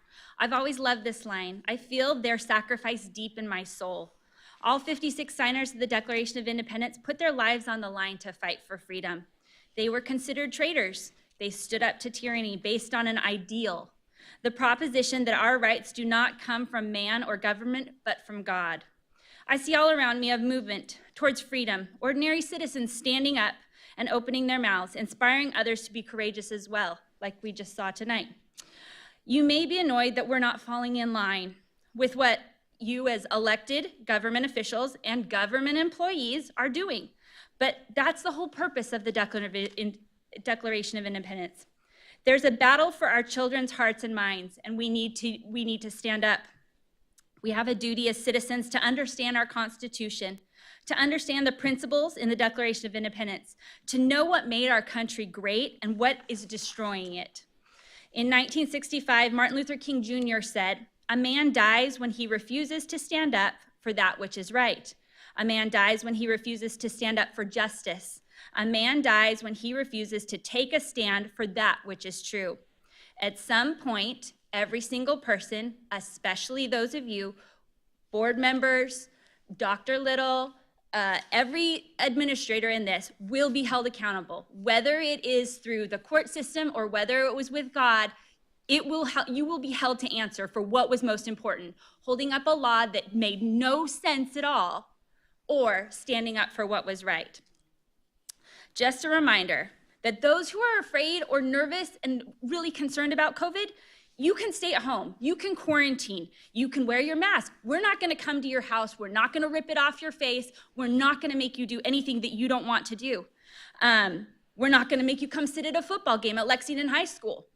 But if you go to one of those Lexington High School football games, you'll see really how the community feels about COVID. If you come to a basketball game, I know this because I sit with 3 kids playing sports in high school, basketball, lacrosse, football, baseball, I can see it. Nobody cares. There's a small handful of people, and guess what?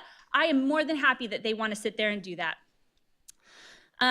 Evil wants us fighting, but I have no room for evil, and so do most of these parents. We're just standing up because we want everyone to have the same opportunity to choose. Unity is strength, division is weakness. You are dividing us. And the 14th Amendment gives us due process. It guarantees us equal protection under the law. So why in the world are unvaccinated being treated differently than the vaccinated? It's the new segregation and the new discrimination, and we have to stop it. Thank you, Ms. Bowers. Please, no applause. Thank you very much. Next, we have Ms. Sue Carter, and she is a teacher, and she's going to speak about reading recovery.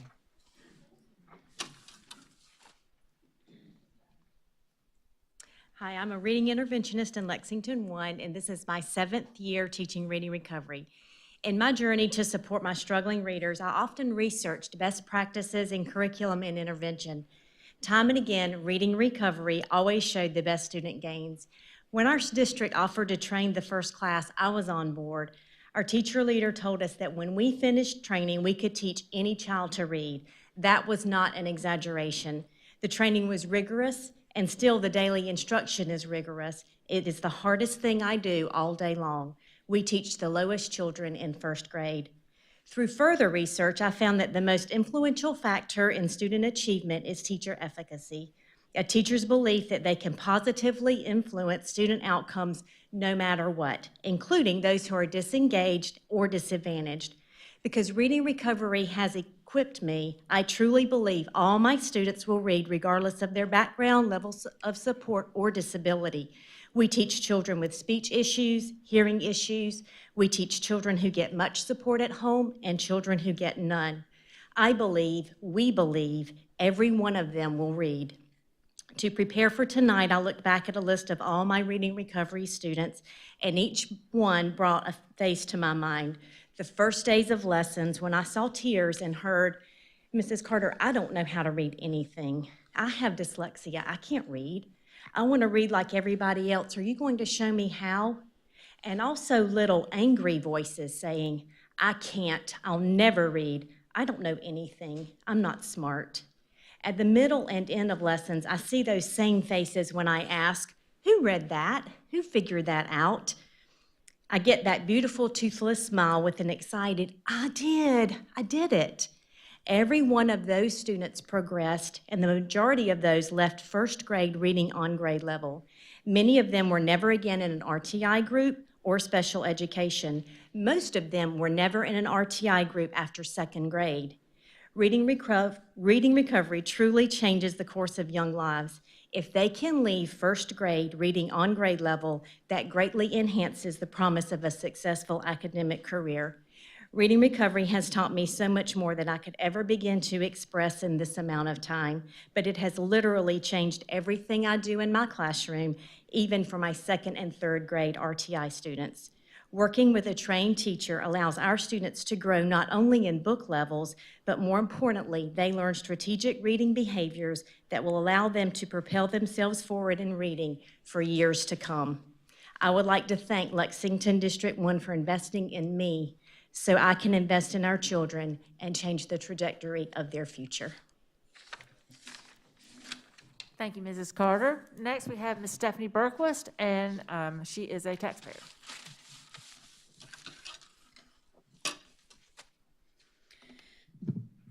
Sometimes I think that y'all think that we have nothing better to do, but I assure you we have a lot of better things to do. But this is the most important fight that we will ever fight in any of our lifetimes. 2 weeks went to 3 years real quick, and 3 years is going to communism even quicker. Unfortunately, we're here. Next year is coming very quickly. Registration is here, and we have big decisions as parents to make. Our tears, our anger, our words are not being heard. We've had enough. I've been saying it for 2 years. Enough is enough. So here I stand before you today with the only option we have left. Per bond and insurance law, please note this letter of intent will serve you as your official written notice of my intent to file a claim against the above mentioned insurance policy if the demands in this letter are not met in the timeline below. This claim will be filed on the following basis: state and federal statutes that have been ignored, denied, and or not followed by the Lexington One School District, AKA the member, which constitutes a wrongful act per the above noted policy as any actual, alleged error, omission, act, misstatement, neglect, or breach of duty.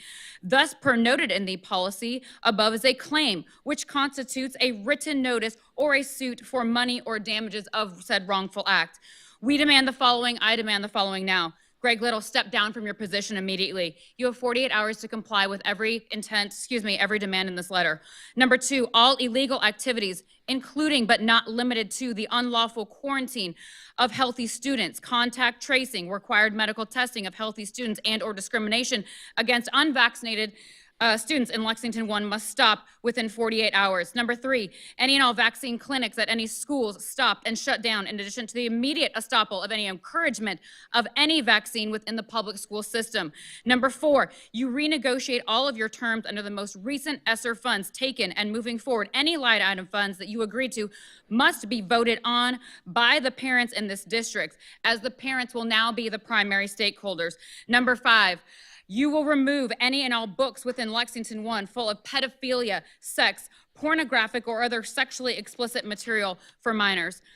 Per the guidelines stated here and per this policy, I see that some of you are very uninterested. I'm requesting the full payout of US $1 million. I'm required to say a monetary amount by law. That's why I'm saying this. In the general liability coverage in the policy noted here that I will serve you with tonight. Under this policy, under the Lexington One School Board Insurance Policy Trust Number LX1-070121 for the non-compliance with state and federal laws that have caused learning harm, psychological harm, emotional harm, and distress to our children in the public school system, in addition to wages lost, an unprecedented amount of time spent here emailing, calling, meeting with, and standing for my children's and our children's constitutional values, and for the years of learning lost and access to public education denied, of which these years cannot be redeemed. I will be giving you all a copy. Thank you, Ms. Berquist. Amen. Please reflect. Pause. Thank you. No, ma'am, please give it to Ms. Halliday.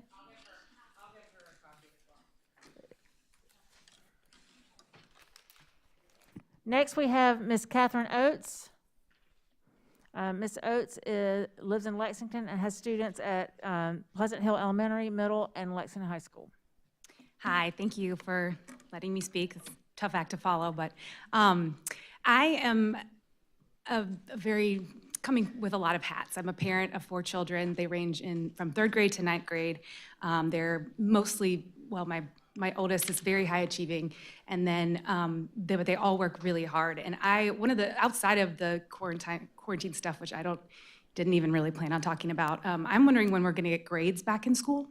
My children they don't know how they're doing. My 3rd grader has never had a grade, and and my 4th grader has only had 1 year of grades, and he's about to be in middle school where things start counting. So I would be really interested to know when that really important part of learning is returned. My oldest child came home very upset earlier this week because he is in an AP class and he has worked really hard on his GPA. He has studied for hours and hours and hours, and he got an excellent grade on his test. After that, his teacher informed the class that they would all be allowed to take retakes and get 100s. And my son spent 10 hours studying for this test. So those are policies that aren't related necessarily to the COVID and the quarantine, but they're real problems in our educational system. And I'm very tired. I want to stand up for my children. I also do have a major problem with the privacy issues that are under fire with these policies. I don't want to be reporting my child's medical records to schools or the government. I actually have a PhD in political science from the University of Florida, and pretty much every time the government steps in, they ruin stuff. And I don't want them ruining my children. So I think it's my right as a parent to decide what happens to them, what choices are made for their medical bodies. And I just feel really passionate about that, and I feel like we could be more creative and help the people that are at high risk for this without punishing all the other children. There are studies coming out already saying how much harm has been done to the kids in their terms of developmental delays. So it's not just speculation anymore. There is hard evidence that we have mental health issues from these kids. People that are already disadvantaged, that don't have somebody at home, like I'm working from home, I'm an entrepreneur, and I can help my kids. But other people don't have that, so it's making the gap even further apart for those kids that don't have that support. So my kids have had so many quarantines, I've lost track. But my oldest is actually, my older two are vaccinated, fully vaccinated. And right after my oldest son was, I was within like 3 months of his second shot, he was quarantined and told that he had to wear a mask during his varsity cross-country practices. He is asthmatic. He has had an asthma attack during a race that he's had to be hospitalized for. So I just think that the harm is unbelievable. Thank you. Thank you, Ms. Oates. Next, we have Ms. Michelle Fagan. Ms. Fagan is a taxpayer. Oh, I would have children in the school, but not these schools. This is wet, please.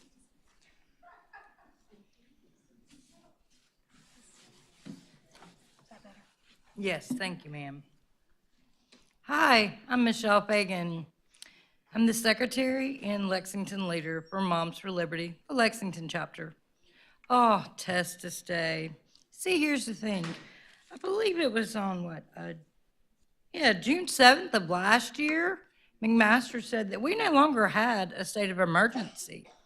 So therefore, we're going by DHEC's policies, their recommendations. I say give the ESSER 3 funds back. Give them back, because we're using tests that are not valid. They've been proven. Now we're discriminating and say, oh, if you've had these experimental jabs, and that's what they are, because it's not approved. It's still under emergency authorization use. Now you're saying, oh, if you're fully vaccinated, you don't have to quarantine. You get to go to school. That is wrong. I have a total of 3 grandchildren that would be in this district, but we don't trust you all. There's no transparency. You have your little meetings and go hide and chit-chat with each other. This is all a farce. The last thing I have to say, you will be held accountable for crimes against humanity, because it will be proven, and you all tried to indoctrinate the kids with shots, experimental vaccines that are causing irreparable harm and death to people, especially our children. So you will be held accountable. Thank you. Thank you, Ms. Fagan. Next, we have Marie Yantz. And she lives in Gilbert and wants to speak about YouTube access on iPads. Yes, my concern tonight is the access to YouTube. My grandson, I'm guardian, and we were sick with COVID, and he was on his iPad more than normal. And I started noticing a change in his behavior. He was acting out sexually towards his brother. So we had a conversation about it. Well, what he tells me is that even though he can't get on TikTok, that through the YouTube, somebody else who was watching TikTok, he was able to watch an inappropriate video.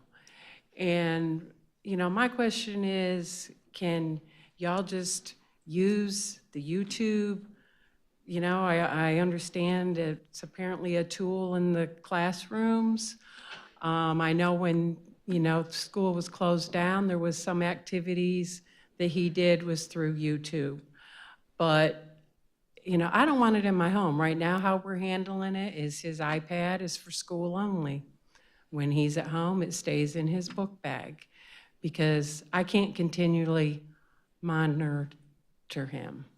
And you know, with all of the awesome, talented teachers we have, it seems to me that anything that they're showing on YouTube, that maybe, you know, within the district, our teachers could make a video of the same kind of thing and teach them that way. You know, I personally would like to see the YouTube gone. I don't know why it's, you know, whether it has to be on there, but if it could at least be unaccessible after school, I would appreciate it.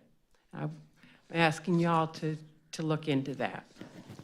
Thank you, Ms. Yance. Next, we have Ms. Lee Soo Kim, and she has a student at River Bluff High School.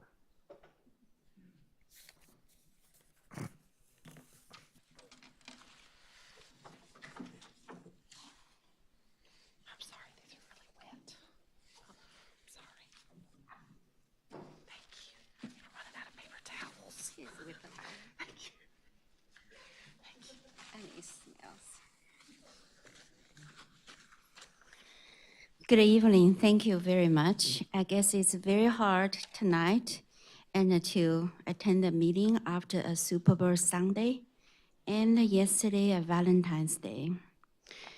And I prepare to come to speak again to urge you to stop quarantine, but obviously the policy will be changed pretty soon.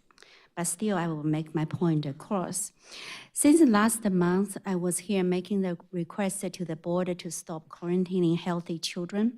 We have received 2 quarantine letters. My son has made it to the DECA state competition that takes place at the end of this month. Very often, after the quarantine, the last quarantine, in the car, and he will all the time say, "Mom, and if I can make it through this week without being quarantined, and the next week, we only have 3 more days. If I can make it through the 3 days, I can go to the competition."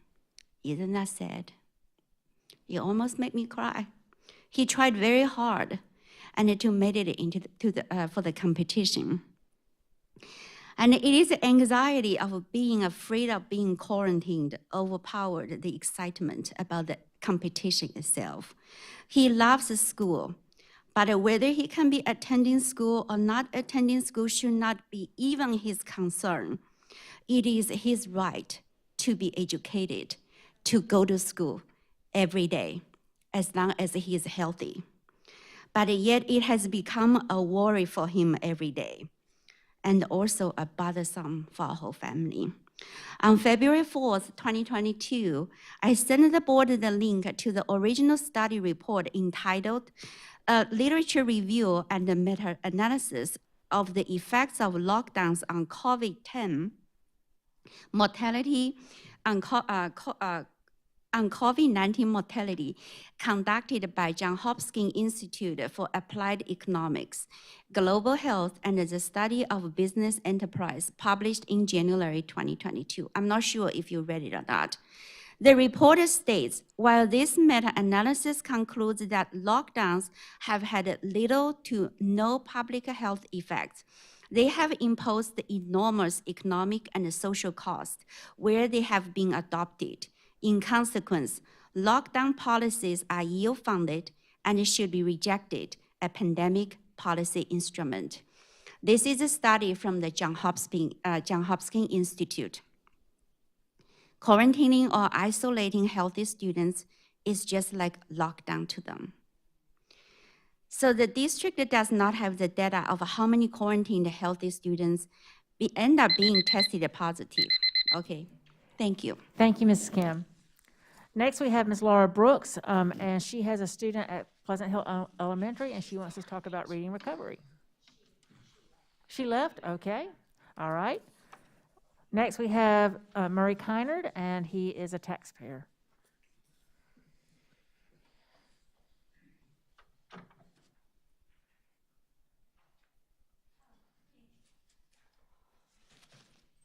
Madam Chairwoman, ladies and gentlemen of this board, thank you all. I came last month and thanked you. I'm thanking you again. Thank you for your service. Thank you for the time you give, time away from your families. I think last month I heard the meeting went a little over 4 hours.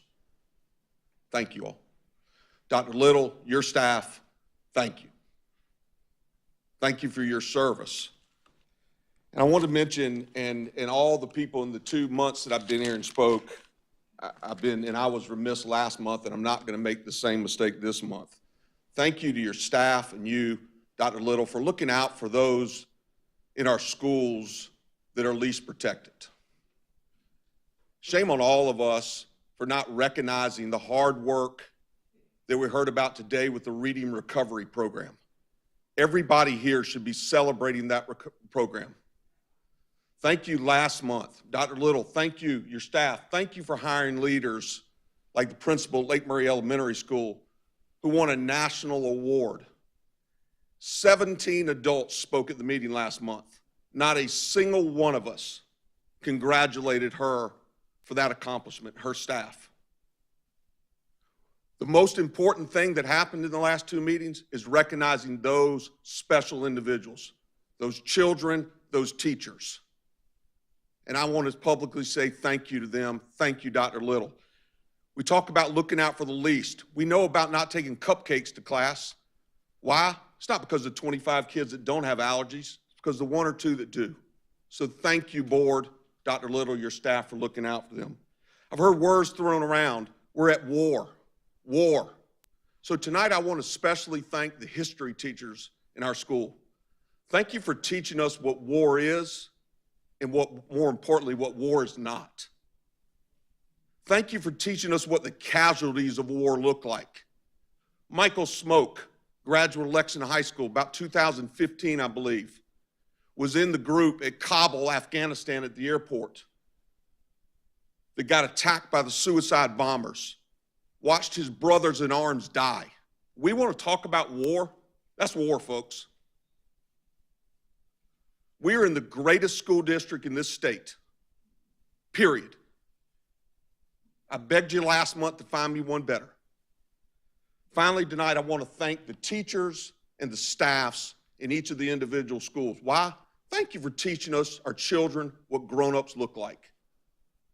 When we parents, quite frankly, act like children. Children. We get on the internet and we post stuff. We post stuff that somebody posted about our child. We would scream about somebody bullying our child. How dare they do that? But somehow at 18, 19, 25, it's okay to do it. Folks, it's not. It's not okay. Thank you. Thank you, Mr. Kiner. All right, we are moving on to item 11.0, which is new business. And I'm going to turn it over to Ms. Garris to lead this conversation. Thank you. I'd just like for us to have some discussion about executive session and the current placement on the agenda and see if there's any interest in having 2 executive sessions, one at the beginning for human resources and a second at the end of the agenda for other items. The problem is because executive session is placed at the beginning, there's a scheduled time to resume open session, which is usually about an hour. And there are times when we meet for 15 minutes and we have 45 minutes that could be used to start the meeting earlier, but we can't because our agenda states the meeting starts at 7. But more importantly, there are times when we don't have the opportunity to finish discussions before 7. My suggestion is to leave the first executive session in its current place on the agenda, along with a note that says we will return to open session immediately following executive session, which could be approximately 6:15 or whatever the time may be, according to what Human Resources needs. And the second executive session could be taken up once we've finished all other agenda items. And this executive session would be used for all items other than Human Resources. Lately, we have started changing meeting times to accommodate executive session. But as I read board policy and state law, the meeting time for our regular meetings must be announced at the beginning of the year and can only be changed by majority vote. Per policy, our meetings begin at 7, and I think we should amend policy to reflect our current practice, which is a regularly scheduled meeting time of 6 o'clock. So I didn't know if it was possible to get that on the agenda, if there's any interest for next month. It would save us time and get us out of here a little earlier. Board, does anyone have any questions for Ms. Garris about her suggestion? I guess my one question would be, you know, if you look at the, just the natural flow of our meetings and how they occur, and especially with the consideration for transparency and such, by placing executive session at the end, I mean, obviously this room looks different now than it did, you know, let's say an hour ago. Does that in any way potentially hinder transparency, would be my question. Because if it goes to the end, then my concern would be that somebody would say, well, they just put it at the end because they know everybody's left, and then they just want to come back and vote on those items. So we would need to be prepared to come out of executive session to take action. Correct, So correct. So that would be my question. Right. That's just. I guess that's one left up to the people that come. You know, if they want to see what's going on, they can stay till the end, or they can watch it on YouTube. Or it doesn't have to be at the end. I mean, that's why I was having this discussion. It could be, you know, after citizens' participation.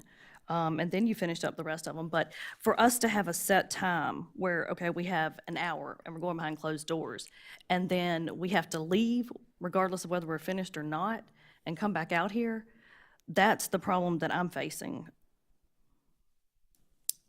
Yeah, and I would agree. I think there are times where I think maybe we've done a little better job here recently of trying to, if we know there's items on it for executive session that could be a little more lengthy, that we're not trying to sandwich them all together and we're just rushing and rushing and rushing. I think there has been some improvement in that. But there are times where we still are kind of rushed, and so you would like to have additional time to flesh that out, to have those discussions. I'm really honestly ambivalent either way. I think, quite frankly, as we're setting the agenda, and by we, I mean, of course, by board policy, Dr. Little and Chair Green, you know, I think that having flexibility in that to allow for more lengthy discussions that may take us through the end of the night, because quite frankly, you know, for staff, these can be very long days. You know, I hate the thought of keeping staff around for things that we can handle as a board that would potentially move those times up. You know, that would move the start time to 6 or whatever it may be. I think we would all maybe agree that, well, I shouldn't say that. I think we would, there should be consideration that that the time allotted for these meetings is very cognizant of the needs of the staff. And Dr. Guyton, that's something I think you and I have talked about a little bit, is the possibility of maybe as we're looking at the board calendar for the for next year, because and Ms. Garris and I have talked about this, and we kind of disagree on what time our meetings start, because our board policy says that our regular third Tuesday of the month meeting starts at 7 o'clock, and we always start our public portion of the meeting at 7 o'clock, but we move the start of executive session, the call to order, based on what the executive session agenda looks like. To me, I would like to, and policy says that a majority vote of the board, we can change the meet time, even temporarily. We don't necessarily need to change policy. Maybe we try for a few months, especially if we're heading into the summertime, where we decide, okay, we'll have our public session start at 6, and the board will convene at 5 or 5:15 or 5:30 for executive session earlier, because I think our ultimate goal is to maybe make these meetings not last into the wee hours of the night, to be, you know, respectful of the staff that's been here, to be you know, we have a lot of teachers that watch our board meetings. Well, they have to get up in the morning, and I want to make sure that the business of the district is being discussed at a time where our stakeholders are able to attend or watch the live stream. And so, you know, maybe a compromise is, let's try that for a couple months. By board vote, you know, let's try starting at 6 o'clock with executive session. I'd rather inconvenience the board than inconvenience the citizens that want to attend.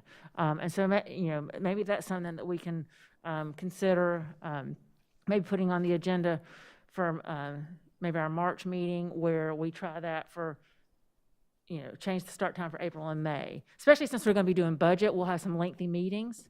And so to be clear, you're saying general session at 6 with executive session starting prior? Yes, Yeah. yes, yes, yes, yes. Overriding what's in the policy where we start the general session at 7, schedule it to start at 6, and then back our executive session up to a little bit earlier, so because the executive session is that's board only, inconvenience us so that the citizens can participate a little bit easier. But you can't open executive session without convening a public meeting.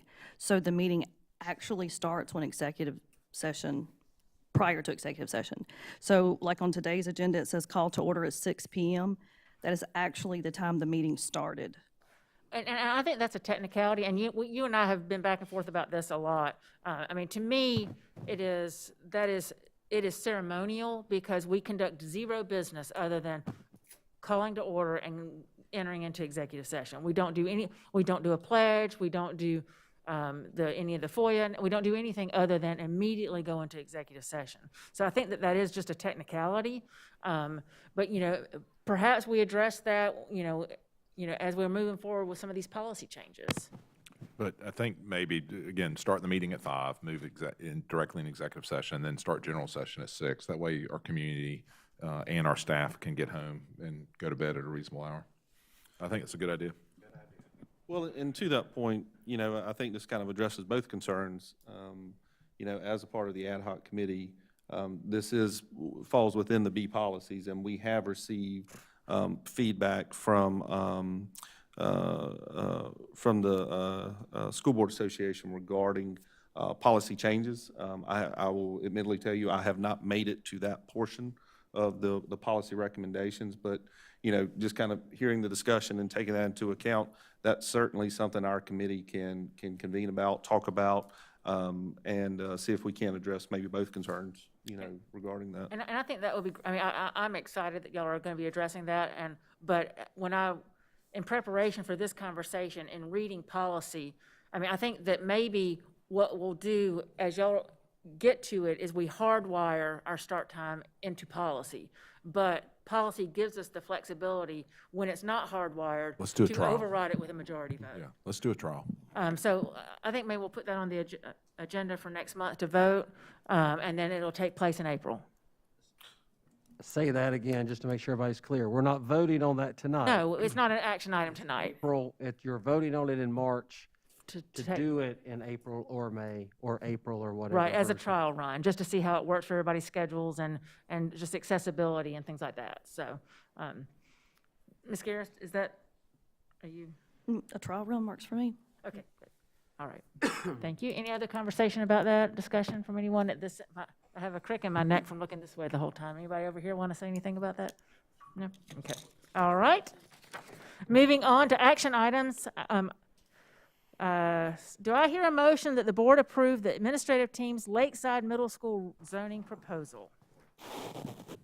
Madam Chair, I move the board approve the administrative team's Lakeside Middle School zoning proposal as presented at third reading and as responded to during citizens' participation.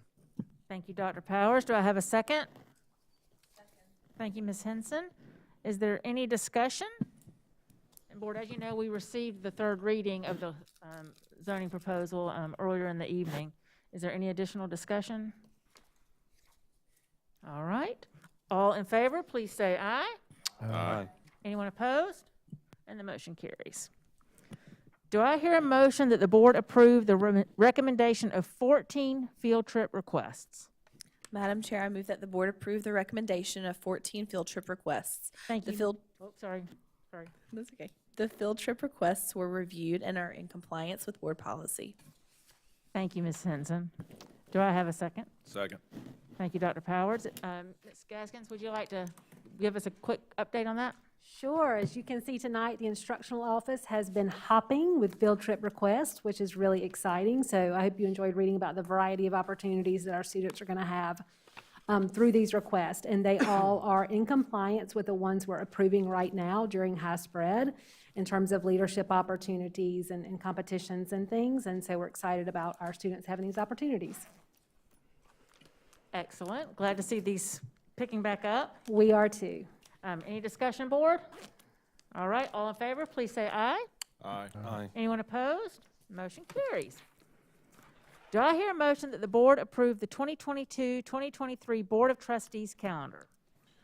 Madam Chair, I move that the board approve the 2022-2023 Board of Trustees calendar as presented by administration.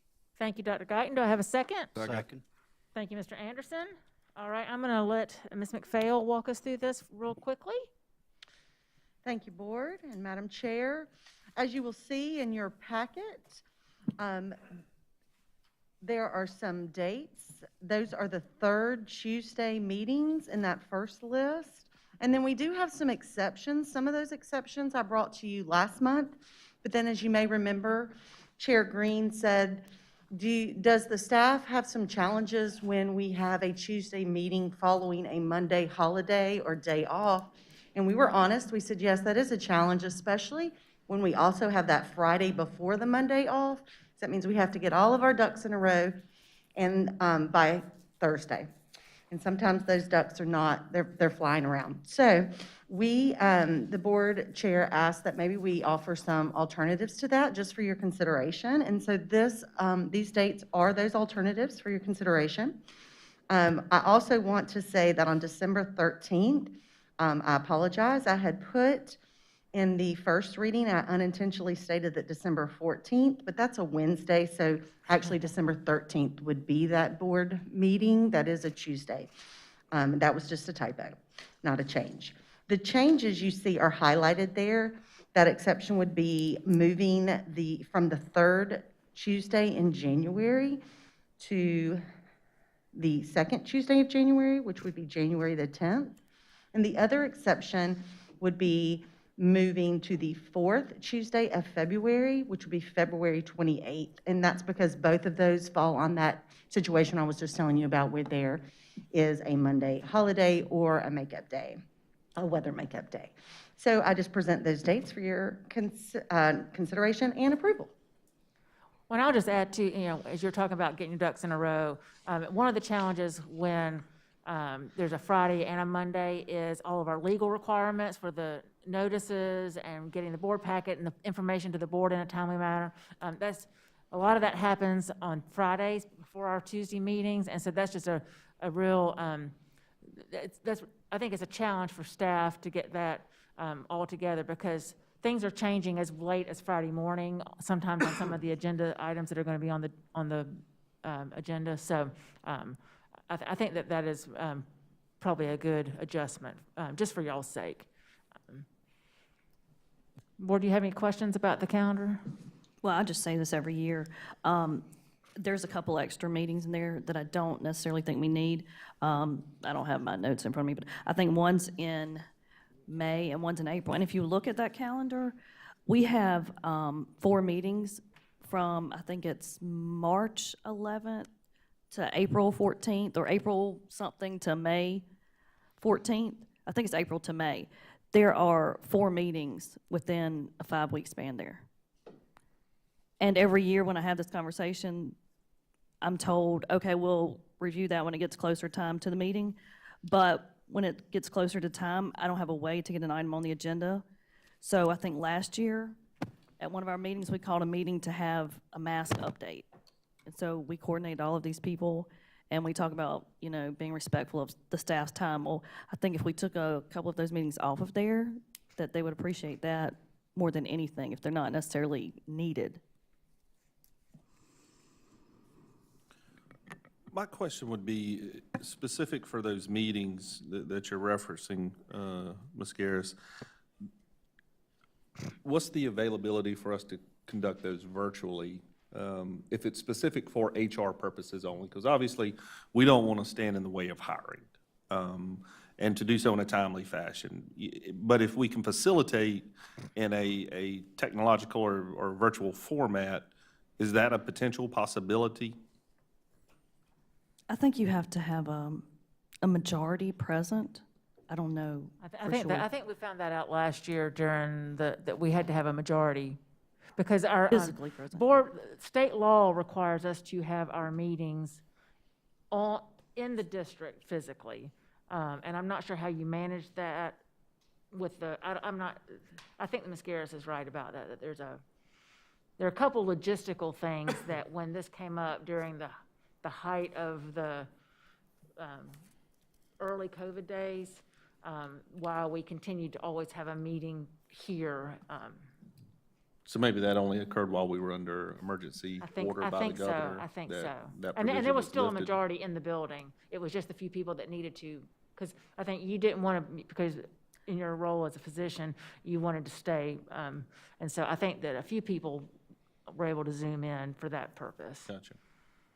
Ms. Price, you want to talk about the need for, at least from the human resources aspect, Sure. why that early May meeting is so important? Yes, so that may, both meetings are really important because just like we brought 19 names tonight, we're trying to bring them earlier and earlier. And the sooner kind of that person gets their contract in their hand and we tell them, yes, you're an employee, of course, that makes them have a sense of relief and they don't go sign somewhere else, which is what we want. That May deadline is really important to us because that is the deadline for contracts to come in on May the 10th. And so if we are going to have people coming in from other places throughout the state, we have to do that before that deadline. So that's why those April meetings are always kind of a push in that first May meeting to get in those last minute contracts as soon as we can. But would it be suitable for you? I know we've done this in the past. We've called a meeting a couple days in advance, showed up here at 7-something in the morning, and approved HR recommendations and went on about our day. So that way we don't have a full meeting devoted basically for human resources approval. But then we throw other things in there just to make it worth everybody's time. Yeah, absolutely. If that's the pleasure of the board, my time is not that long to have to go through the approval process for those. So whatever the pleasure of the board is for that.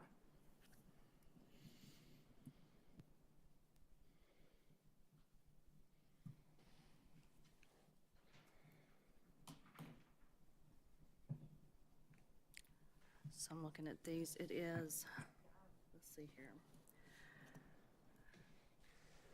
Again, from our end, we just need to make sure we have the meeting set aside. So if y'all either want it on your schedule or you don't, but we need to meet that week to do the human resources stuff. Okay, it's the April 11th. May Why the couldn't we 2nd. do like an 8 o'clock morning meeting? Like we've done that before. We just, if it's with employment issues, let's just come in and knock it out and be on our way. Again, when we start that meeting is immaterial to me. Right. We need to make sure we have the meeting so we can vote on the employment Yeah, because you'd have to recommendation. come out and vote on that. Okay, so April the 11th and May the 2nd, they're on here both for human resources. So could we just make a note that those are going to be early morning meetings and only for HR?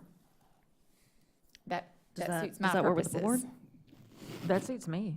Okay. I mean, and I think the board could, if we decide in February, anticipating that something else is coming up, who knows? I think we can manage that then. I think that's not a bad idea to do that way. Yes. We can do that. Okay, so hold on, we need to I need to revise that. revise then the I actually proposal. don't have times set for those, as you can see in this. That's good. We have 7 o'clock as our regular meetings, but those are not our regular meetings, so I think that's I great. don't believe I have a time set for any of those. And I think those fluctuate, because like some of our workshops start at 6 o'clock. Those are more ad hoc time designations. And so, And of course, we would send our public notices as usual anytime there's a quorum of our board members or a meeting or a workshop. So we will follow that.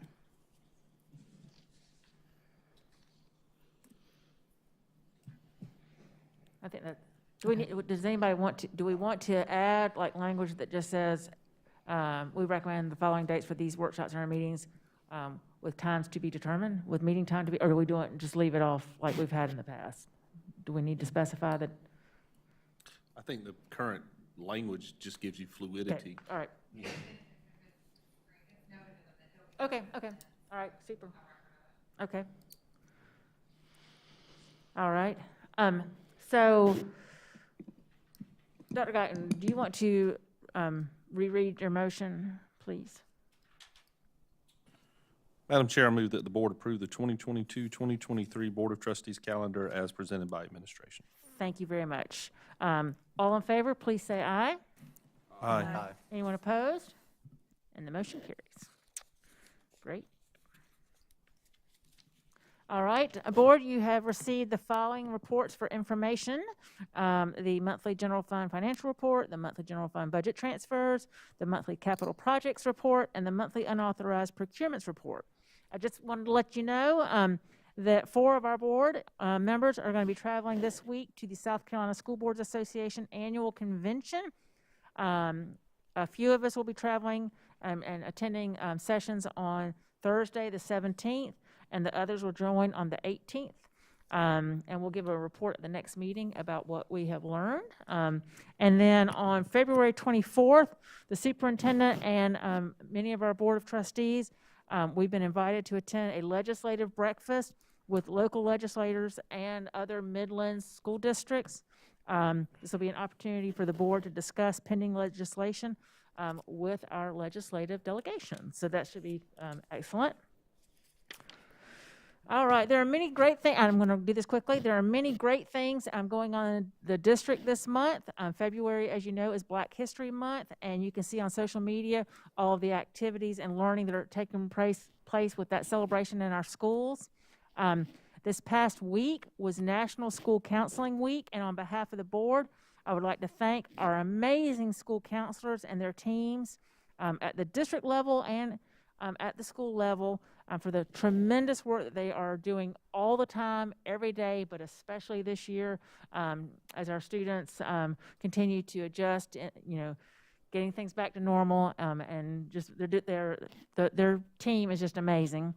And then it is also Love the Bus Month, and we'd like to recognize and thank our bus drivers and transportation department for taking such great care in transporting students.